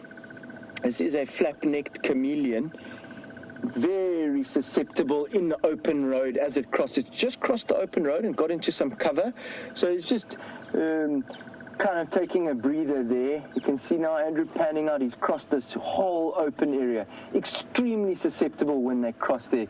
Can easily get munched.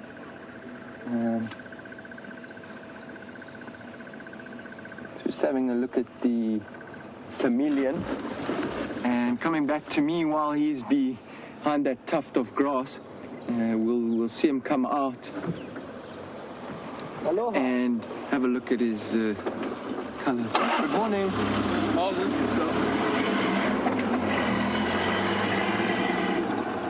So amazing how they do change color, and a lot of people often associate it with camouflage, but a lot of the time chameleons change their color. It's also to do with their mood and what's happening in their life. But what he did here is as he crossed the road, he made a lot of dark spots all over the body in order to help him camouflage dappled light as they cross. Makes themselves very thin. Whenever I see them crossing roads, they make themselves very, very thin. They move in that kind of rocking motion like this. In the Xitsonga tradition, they call them lomfan, meaning old man, and has to do with the way they walk. Highly revered in Shangaan tradition, and as Scott mentioned to you the other day, possibly it has to do with camouflage. And as they move like that, it's like a leaf shaking in the wind, help to camouflage him as he moves along the road. I'm not sure if he's come out there again or he's just disappeared right inside the grass. Probably knows that he's safe there. I don't see it having come out. Let me just move the vehicle, have a look. Obviously they are masters of camouflage. Some old buffalo bull walking 30 meters away from us in the background, and a dazzle of zebra also just through the bush. Okay, I believe you were having a look at them, and that's when you saw us. I don't see the chameleon. Do you? No. Negative. No. And that's why they call him the master of camouflage. Yeah. Amazing how he just disappears.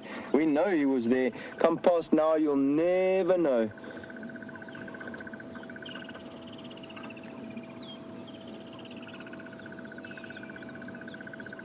Sandblaster on YouTube. You're right, he does need some music. We all know the song. Andrew's going to sing it for us now. Everybody just hold on for that. Come, chameleon. They come and go. Nice. He was doing his little dance. Beautiful, Andrew. Thank you for that. Just want to have one last look for him there. Thanks, Sandblaster. I hope you're singing along back at home. And that's how a chameleon disappears underneath a tuft of old sickle bush. Unbelievable, actually, how it just disappeared. I'm glad we got the last of that guy crossing the road there. We'll wander on and leave him to be. Don't want to give away his position. There are great meals also, and you might think it's only birds that spot them there when they're crossing the road, but I have actually seen a twig snake, a vine snake, watching a flat-necked chameleon cross the road out of nowhere. A vine snake had obviously spotted, he lives in the trees, came down onto the road and grabbed that chameleon. Vine snakes and worm slugs are major predators of chameleons. They all live in the same habitat in the trees. That's the flat-necked chameleon, and they're major predators of them. And so it's not only birds who's going to spot them as they cross roads like that, but snakes as well. And the vine snake and the worm slug are famous for their vision. Two snakes which have fantastic vision, binocular vision. We've seen some giraffe up ahead in the road from where we were sitting when we first spotted that chameleon. We're going to make our way slowly down there and see if we can catch up with those giraffe. They were just over the rise.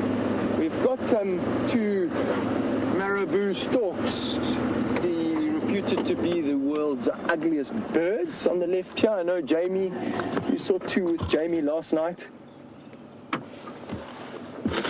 Two marabou storks, taking it easy.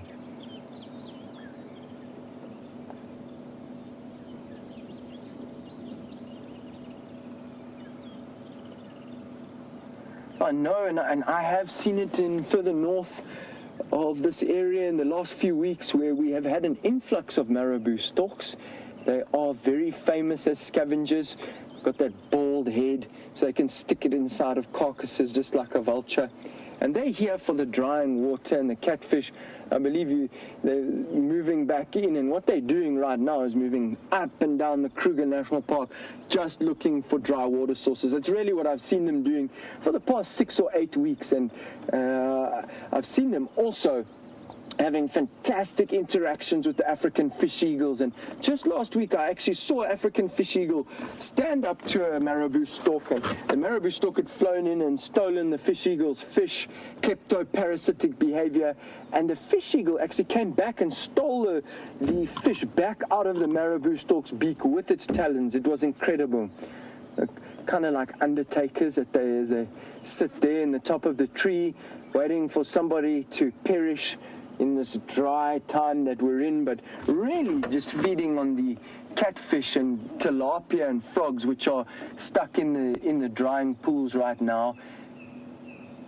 You can see their legs are very, very white there, and that's actually not the real color of their legs.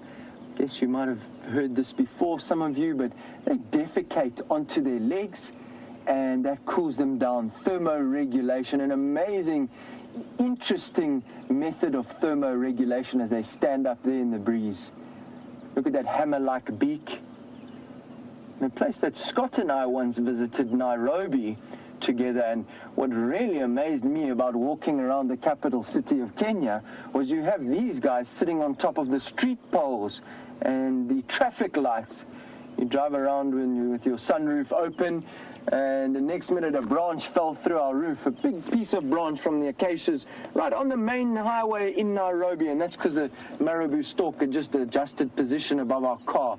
Amazing things to find in a big city. There are loads of these guys in Nairobi, the capital city of Kenya, and that was with Scott. These two waiting for somebody to perish. Let's trundle on down the road and see if we can find those giraffe.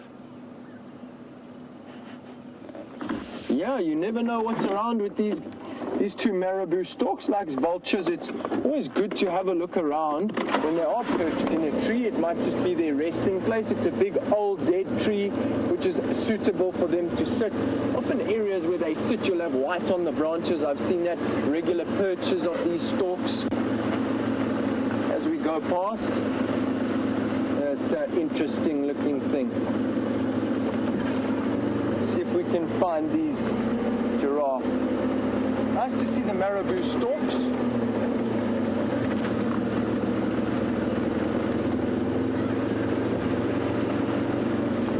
wander on down the road, and there were a couple of giraffes who strolled across. It was probably 10 minutes ago now. But let's have a look.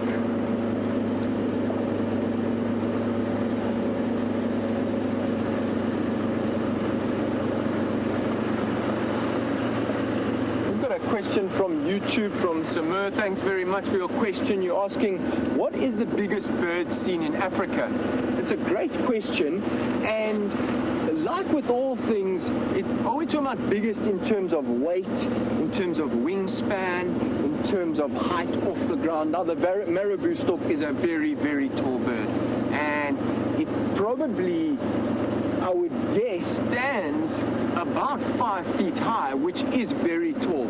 But often what we call the biggest bird in Africa, let me just stop here and talk, is called the Kori bustard. Now, that's not a nasty word to say, spelled B-U-S, and Kori, K-O-R-I. That is known as the heaviest flying bird in Africa. It has a cousin in Europe called the great bustard. They're very similar weights. Kori bustards have been weighed up to 19 kilograms, 19.5 kilograms.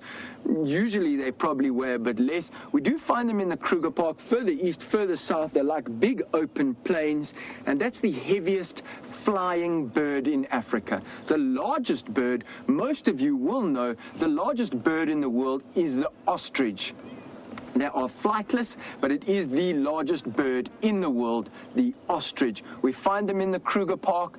They very seldom pass through the Sabi Sands. I'm not sure how often, or if ever, they've been seen here on Safari Live. So one of our viewers will surely be able to tell us.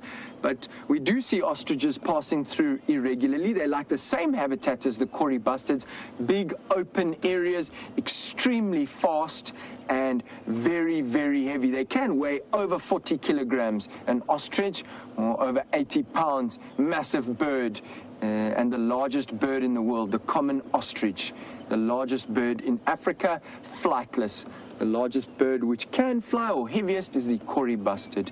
Let's carry on looking for those giraffes.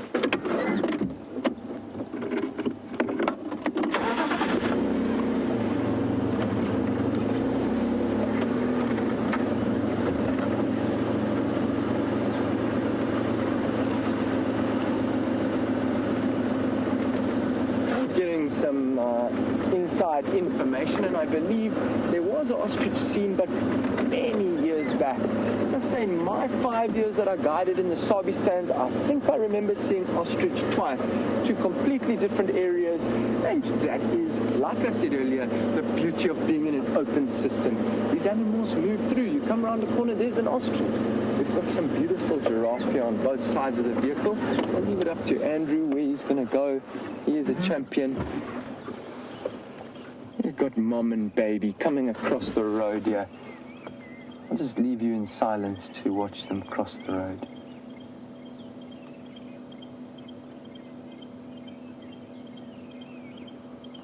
Little guy having a look at us, very curious.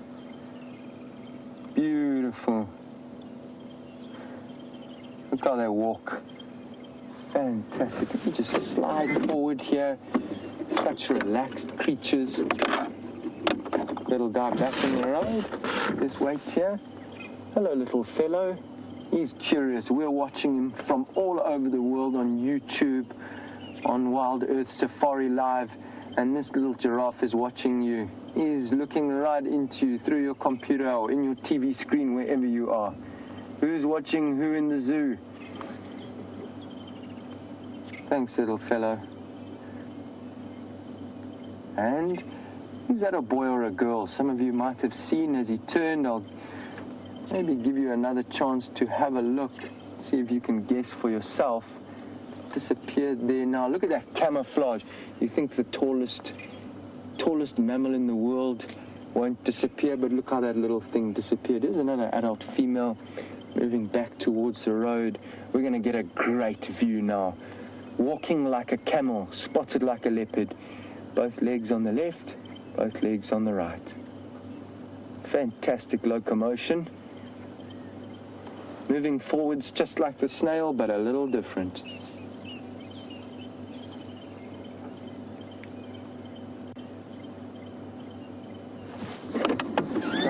forward.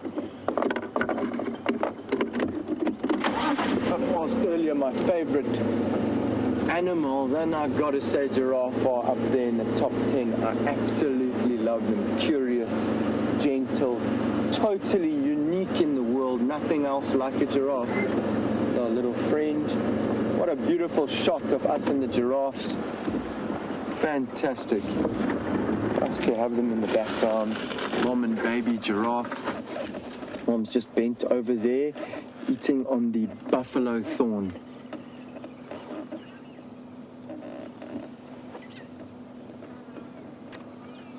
Look at the little guy rubbing up against his mom.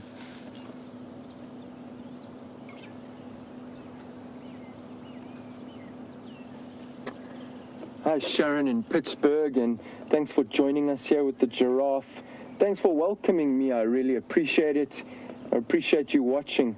Fantastic interaction. There's a young male giraffe, for those of you who did identify the sex, rubbing up against his mom. Just fantastic.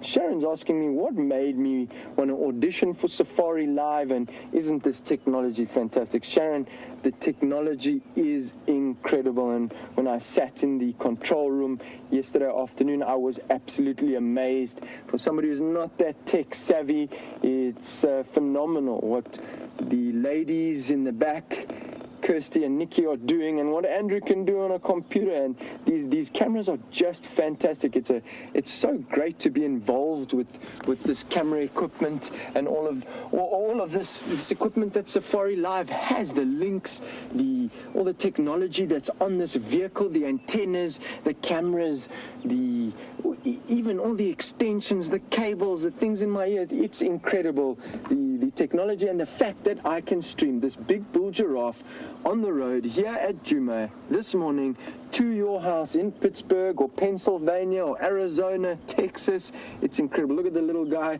chewing on his tail. That is hilarious. And he has a little scratch there. Oh, he's really hungry. But I think he was trying to get rid of a parasite on his tail. Fantastic. What made me audition for Safari Live? I tell you, my friend Scott Dyson. I saw what a blast he was having.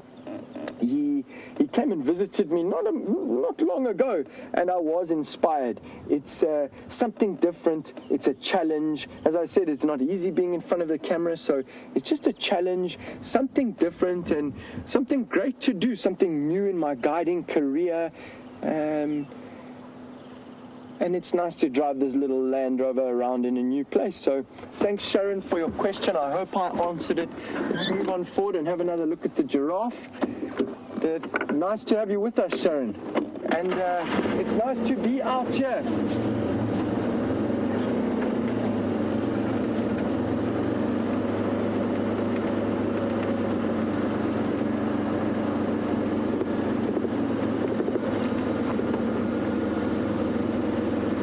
Insomniac on YouTube. I'm not sure I got exactly where you live, and you say I love to wake up and look out my window and see a giraffe, and I tell you, that is what it's all about. Having grown up in the city of gold, Johannesburg, where there is a lot of traffic and a lot of noise, it's an absolute privilege to be out here where our alarm clock is the Franklins. And this morning I woke up in the pitch dark and I had a shower. The birds were starting to call, and it is a privilege. No sirens, no constant humdrum of traffic. The silence of just watching this giraffe browsing. It's an absolute pleasure and a privilege. That's why I love living where we do. And this is our office, and waking up with the dawn chorus. It is a privilege, and it's so important that we protect these places on the planet, and that we can still have places where you can wake up, open your window, and see a giraffe. Here we are, watching them browse, eating leaves.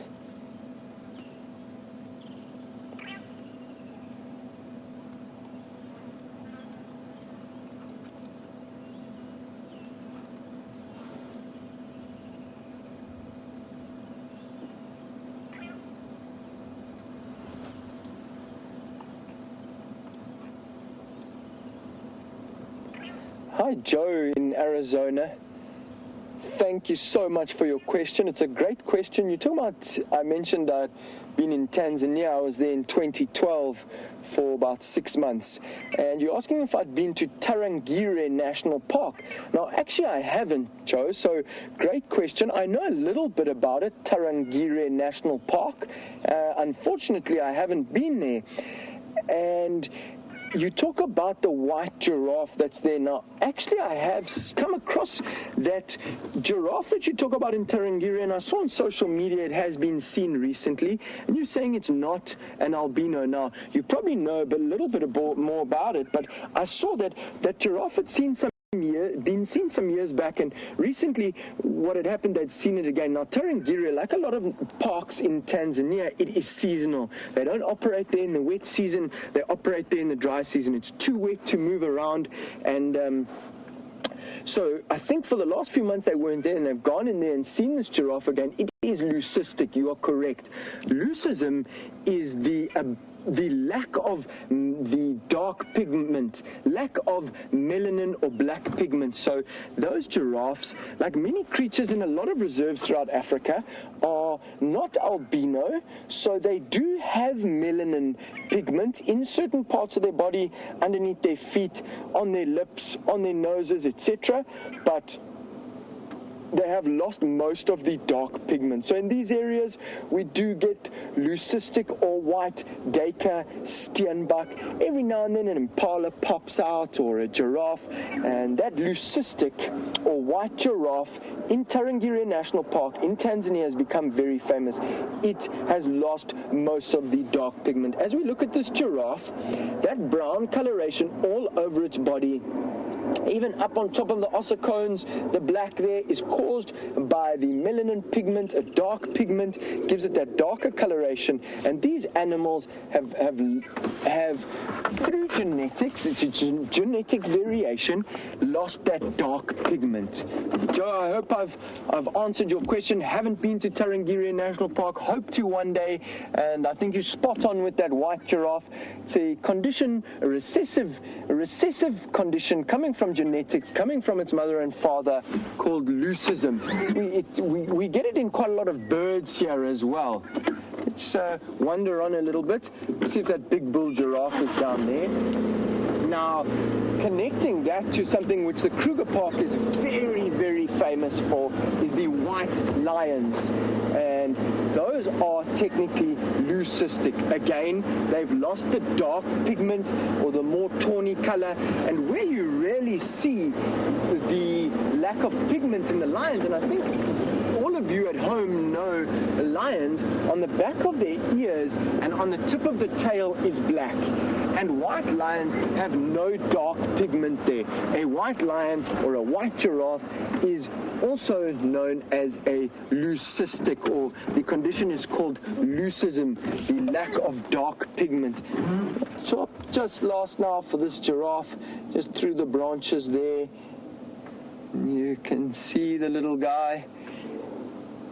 And he's got quite a lot of melanin, a lot of dark pigment, a lot of darker animals. Many of you have seen giraffe before will know they come in all sorts of variations of color. Comes from mom and dad, and the genes. Just like us, our skin color is different between different individuals. And that was the giraffe. Great to see them. And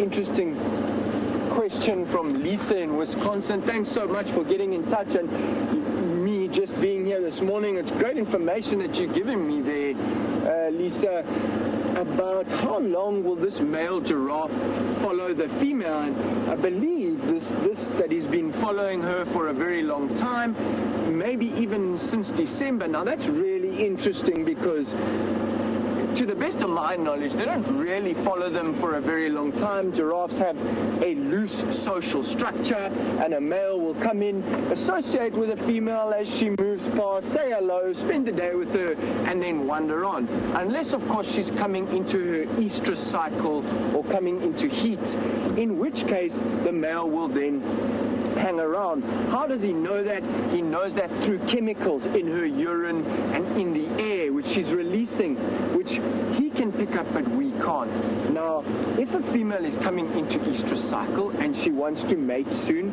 the male picks that up through chemicals and pheromones, and he says, "Hi, I'm going to hang around. I'm not going to leave this female."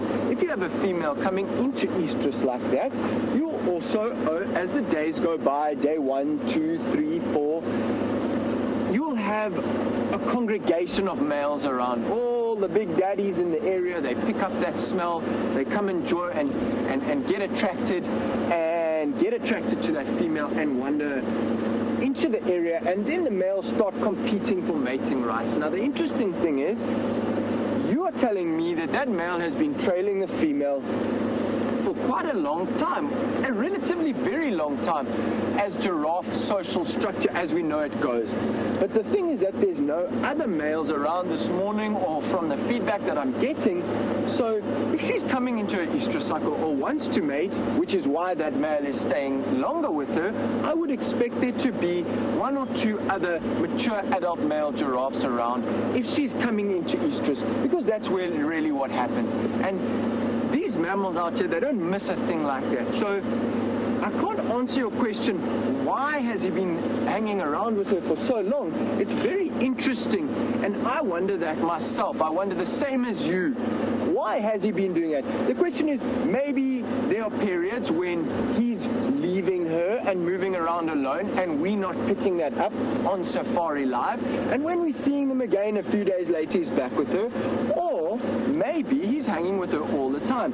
And rule number 1 in the bush, giraffes don't read books. I read books, and that tells me that a giraffe has a very loose social structure. And I once read in a great book, we've got some kudu on our right-hand side here, so I'll just stop and we'll have a look at these beautiful creatures while I carry on talking, see if Andrew can get them.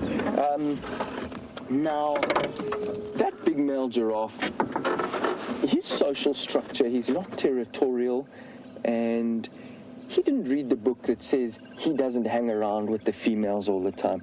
Possibly it's just for company. Lisa, I'm sorry I can't answer your question better than that, and it's really interesting. I'd like to see in the coming weeks, does he hang around with them more than usual? Very interesting. As we switch over to the kudu, I know you've seen some this morning, also browsers, and filling a different niche to the giraffe, eating the leaves at a different level in the canopy. Beautiful white stripes, disruptive coloration, disrupting the outline of the body.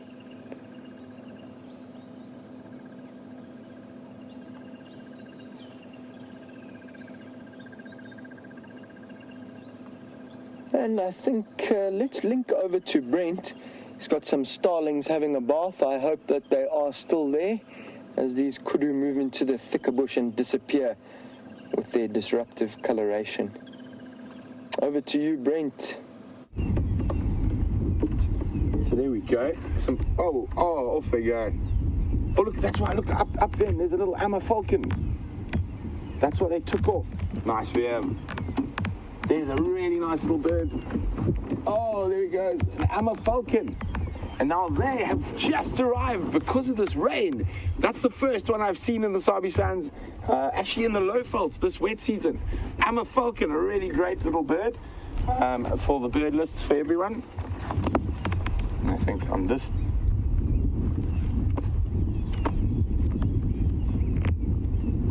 fortunately, where we're sitting at the moment is there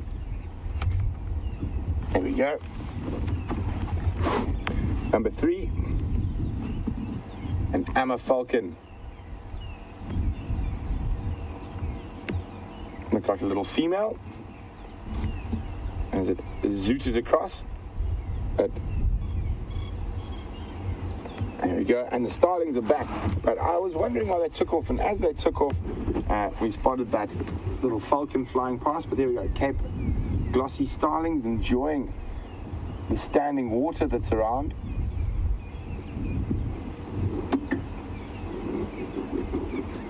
So even though an Amma falcon's unlikely to feed off a bird, they are very much insectivores normally. Oh, there's a little starling fight going on. Off they go.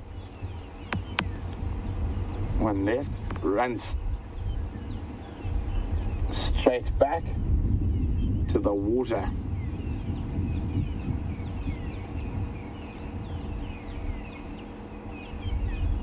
No. He almost tries to hop over, but then walks into the middle, having a little drink. You can see that wonderful iridescence shining, that beautiful orange eye. Boop, scuttle, scuttle.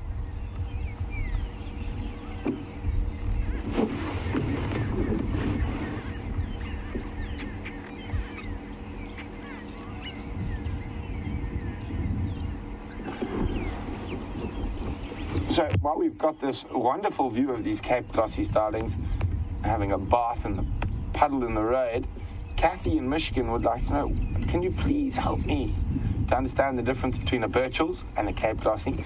So the Burchell's doesn't have the same quite of sort of greenish. Anybody gone past to the Misipo on? Greenish iridescence that the glossies have.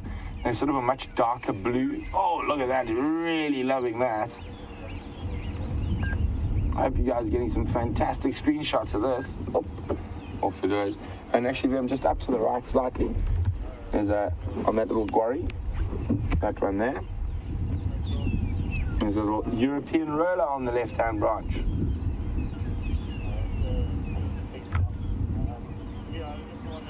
Here we go, another beautiful bird. But so Kathy, so also the easiest way, if you're watching the Juma cam, to tell the difference between the Cape glossies and the Burchell's is look at the eye. They've got a black eye. The Burchell's and the Cape glossies have that wonderful bright orange eye.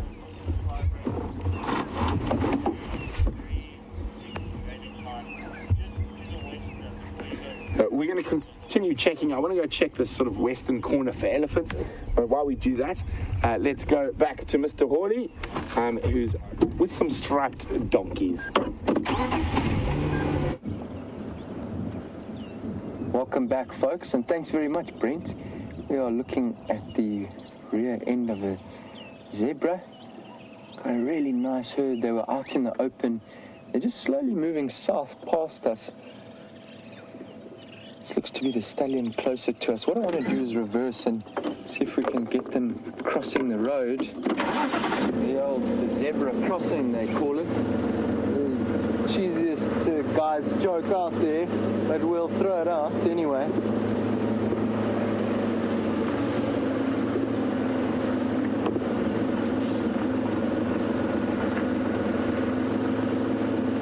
Hi, Carol in New York, the Big Apple. Thanks very much for joining us this morning. Carol's asking, what languages do I speak? It's a great question. Thank you very much. Now, I grew up speaking English. My home language and my first language is English.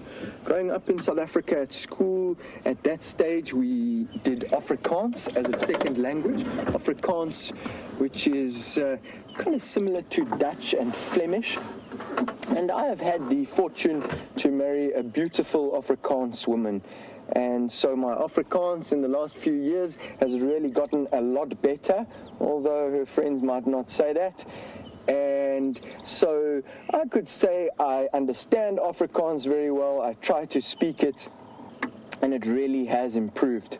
Now, fortunately, living in the bush, growing up in South Africa, I have a wonderful upbringing and have been exposed to quite a few of the other of South Africa's 11 official languages. And the language spoken by the people in this area, as some of you will know, is Shangaan or Xitsonga.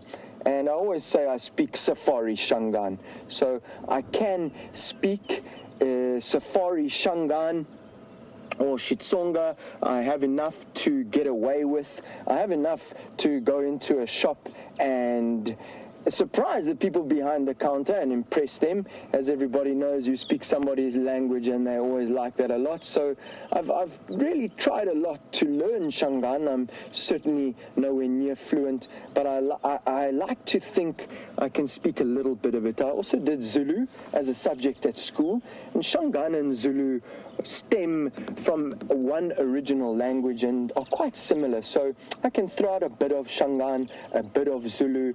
And living in Botswana, I learned a couple of words in Setswana. So also, again, Safari Setswana, the names of the animals, how to say good morning and good night, etc. And that is about it. Having Safari guided, I can also say good morning in a few European languages. So, guten Morgen to everybody in Germany. Wie geht's? The zebra in the dappled light there now, grazing away. What a creature. We heard some Burchell's starlings very early this morning as the sun was breaking. This is the Burchell's zebra. Both first described by a French naturalist, William Burchell. I don't think it's pronounced like that in French, but interesting that we've seen these two creatures. We'll slide forward and see if we can get that foal. He's disappearing into the back.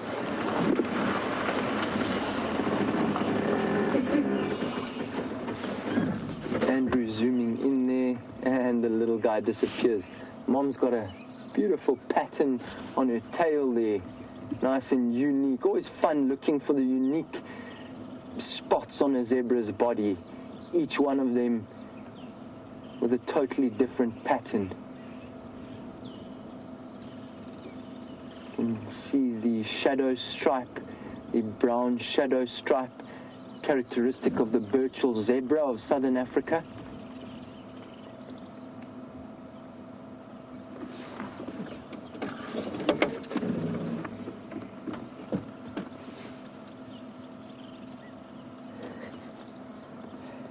X-Ranger has a comment, a very valid comment. Is there penance to be paid when making a cheesy joke? X-Ranger, I'd like to tell you that it's going to be uncomfortable for me around the breakfast table this morning, and Brent will not let me get away with that. There are definitely fines for cheesy jokes. That is for sure. Thanks for your comments. That will be a fine for me. We've got a question from Safari on Twitter. That's a nice name, Safari. Thank you very much for your question. You're asking, am I on Instagram? I am, only very recently. I've got an Instagram page called Brett Hawley Safaris. Go and check it out. Posting daily updates, beautiful shots. As I said, I'm not that tech savvy, but trying to keep up with the whole world of social media. Just a reminder, you can catch Safari live on all kinds of social media channels. Check me out on Instagram. I have to post a picture of myself and Andrew for my Safari live trial game drive.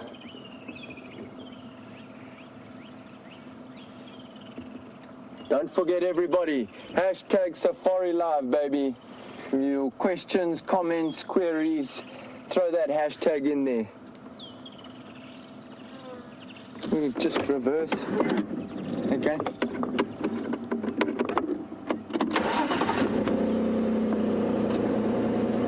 All right. So we don't have much time left this morning.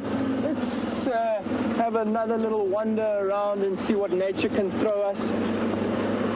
Not with us for much longer. Make the most of it, folks, wherever you are.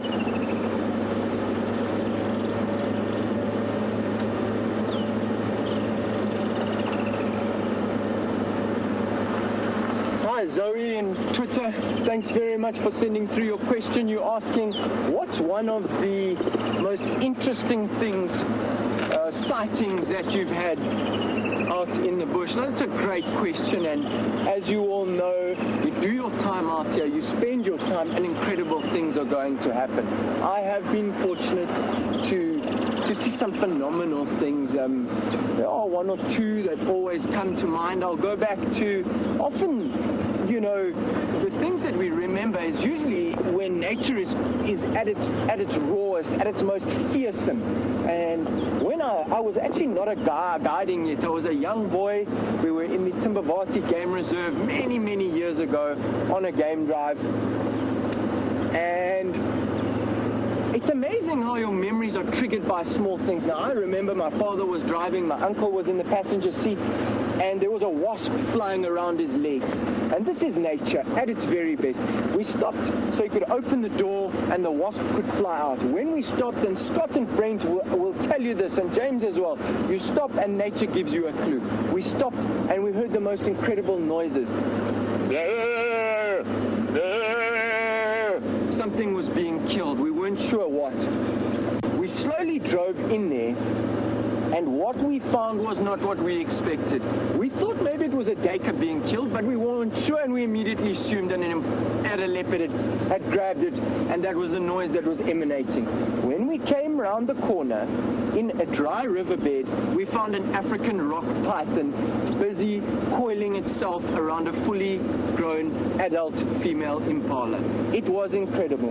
And what we saw there will stick with me forever, something that I probably won't see again. I have, for a second time, seen a python with an adult male impala, which he had killed, but then couldn't get his mouth around the horns because the impala was lying in a specific direction. Going back to this sighting that had a massive impact on me as a young boy, an African rock python. It was busy constricting an adult female impala. Now, I only remember the time of year because there was a tiny baby impala standing next to this whole scene.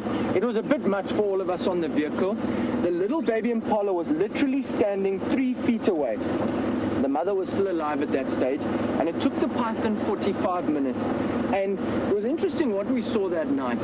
Every time the impala bleated out, blah, the python would squeeze tighter. It still had its jaws locked onto the upper side of that impala as an anchor, and it had wrapped itself around every time it would move. So we didn't see the catch, but we got there.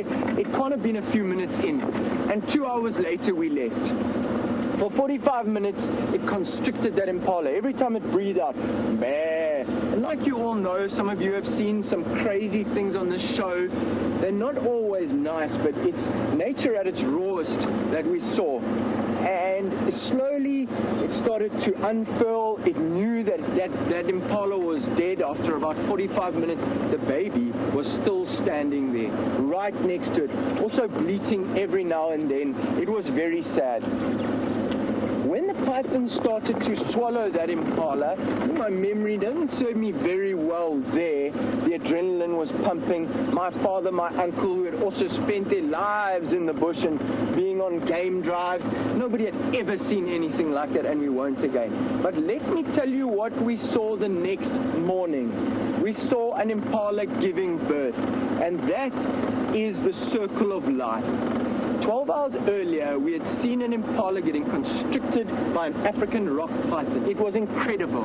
And the next morning, we were witness to an impala giving birth.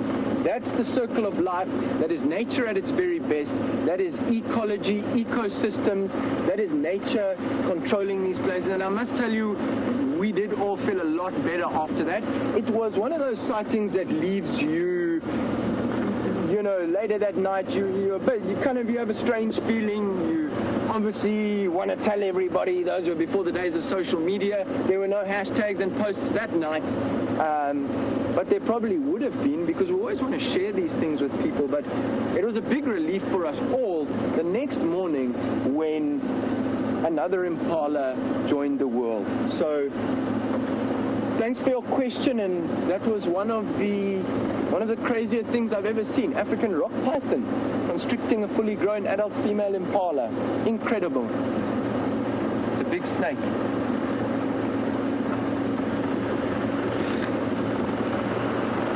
African rock pythons are very, very special creatures. They are under threat today because of habitat destruction.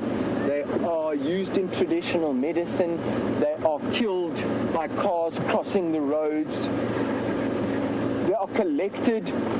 They are revered in the pet trade, and it's not often that we see the African rock python. And let me tell you that one night, here's a story. Somebody asked us about stories with the boys. One night, about 5 years ago, a young man named Scott Dyson woke me up in my slumber, and they had found an African rock python outside of the reserve where it was crossing a road. Major threat to it. You can't just leave it there. It will be killed or hit by a car. So they decided to bring it back into the reserve where it will be nice and safe.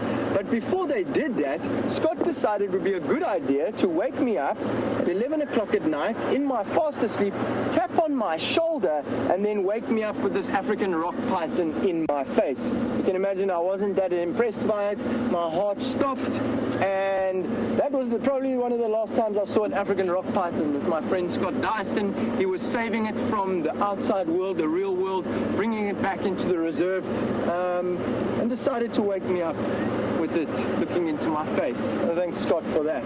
That was a good story. Haven't ever forgiven him. But good story in that the African rock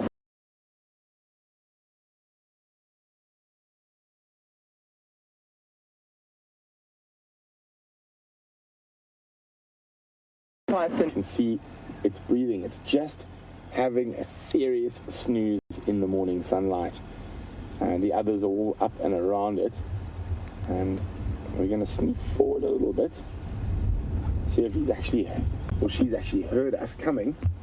You can see there's a foal and another one off to the left having a snooze. So, and the rest of the herd going out across here. And let's see what happens when we sneak a bit closer. Is it going to get the fight of its life? So zebras quite often with rain and cold snaps or whatnot, they can actually die. Oh no, he's awake. Hello. So, sub-adult who was catching a snooze there. And definitely awake now. Then let's just go to the bum of this one there. It looks like there might be a faint scratch mark on it. Let's have a closer look. Here we go. Look at that. Someone got away from the lions quite a while ago, judging by how those scars have healed. So, successful at evading capture, that one.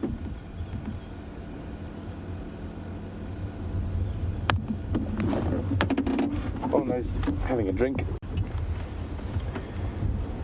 There you go, you can see that little foal is suckling. And the lazy zebra is about to walk into shot. There we go, the one who is flat against the ground having a snooze. So I was hoping we could find a Birchall starling, so we can actually, after looking at those glossies, have a good look, see the difference. But of course it's one of those birds that's everywhere when you're not looking for them and nowhere when you are.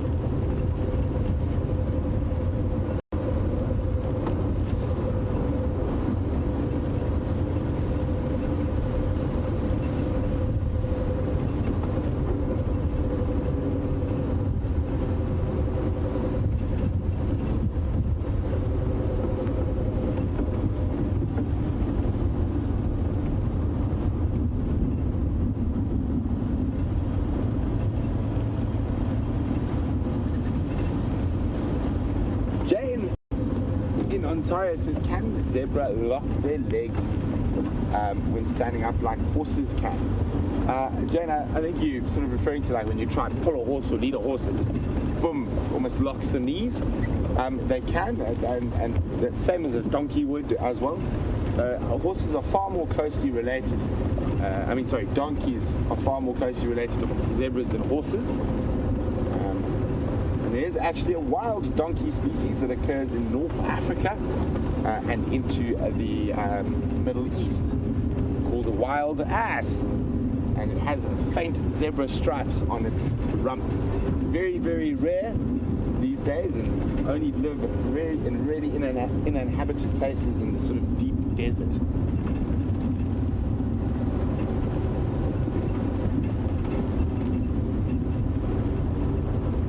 The wind's picked up a little bit. It's put the birds a little bit on the back burner, but hopefully we will be able to find some.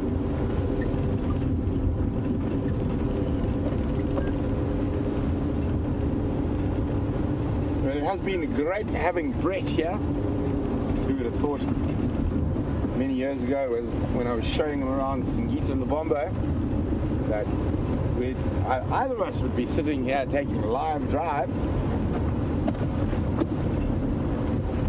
He's got a marula nut. Squirrel, up, up, up, up, up.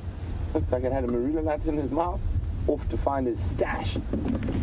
They will stash like the squirrels in North America and Europe, but because the weather here is so wonderful most of the year, they don't need to have those extensive stashes that the North American and European squirrels have to keep through winter.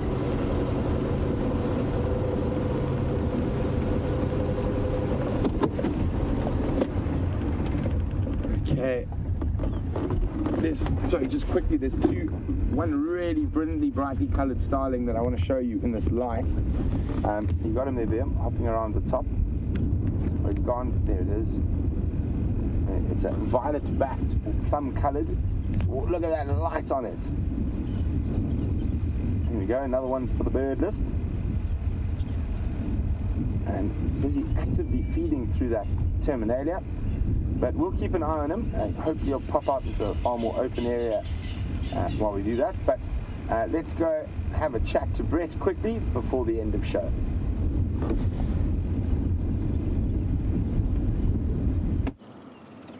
Ladies and gentlemen, thanks so much for joining me out here this morning. I just want to thank you all for your wishes last night and your questions and comments and wishing me good luck. I felt like you were there with me throughout the world. It's been an absolute pleasure to be here. I've really enjoyed it. Look forward to getting your feedback through all the social media channels. And thanks to Scotty D for getting me out here. I appreciate it. Nikki and Kirsty, been a great help in final control. I really appreciate it. Andrew's the man behind the camera, as you know, made life much easier. Big shout out to everybody out there who's been watching, who knows me, who tuned in this morning. Love you all. Thanks very much for joining us, and hopefully see you next time. Cheers. Just leave it wide. So look at that. The two of the most brightly coloured birds. Oh, is that a female? It looks like it. Whoa. There we go. There's the female. You can see how dull she is in comparison to the male, but he's going to look pretty to attract her. And you can see, look at him shimmering and shaking for the lady. Trying to show off that iridescence by shimmering. He's trying to get the colours to really break out for the female. So, two of the most brightly coloured birds at Djuma in the same tree, and just below is sitting there's a lilac-breasted roller. Another one for the live bird list. So, it's been wonderful having you guys on the Sunrise Safari. It's been great having Brett out for his first trial drive. I'm sure he did a fantastic job, and hopefully with my new live bird list, I'm going to add it quickly, lilac-breasted roller. So I think we've done quite well for the first day, and It's been wonderful again having you. So we're going to carry on with this bird list on the Sunset Safari. It will be back to, I think, myself and Scott or Jamie, not sure. But please don't forget to join us. Hopefully those tracks that have left to come back and we'll have a big cat or two. But from Wium and myself and the rest of the Safari Live team, we will see you in a few hours.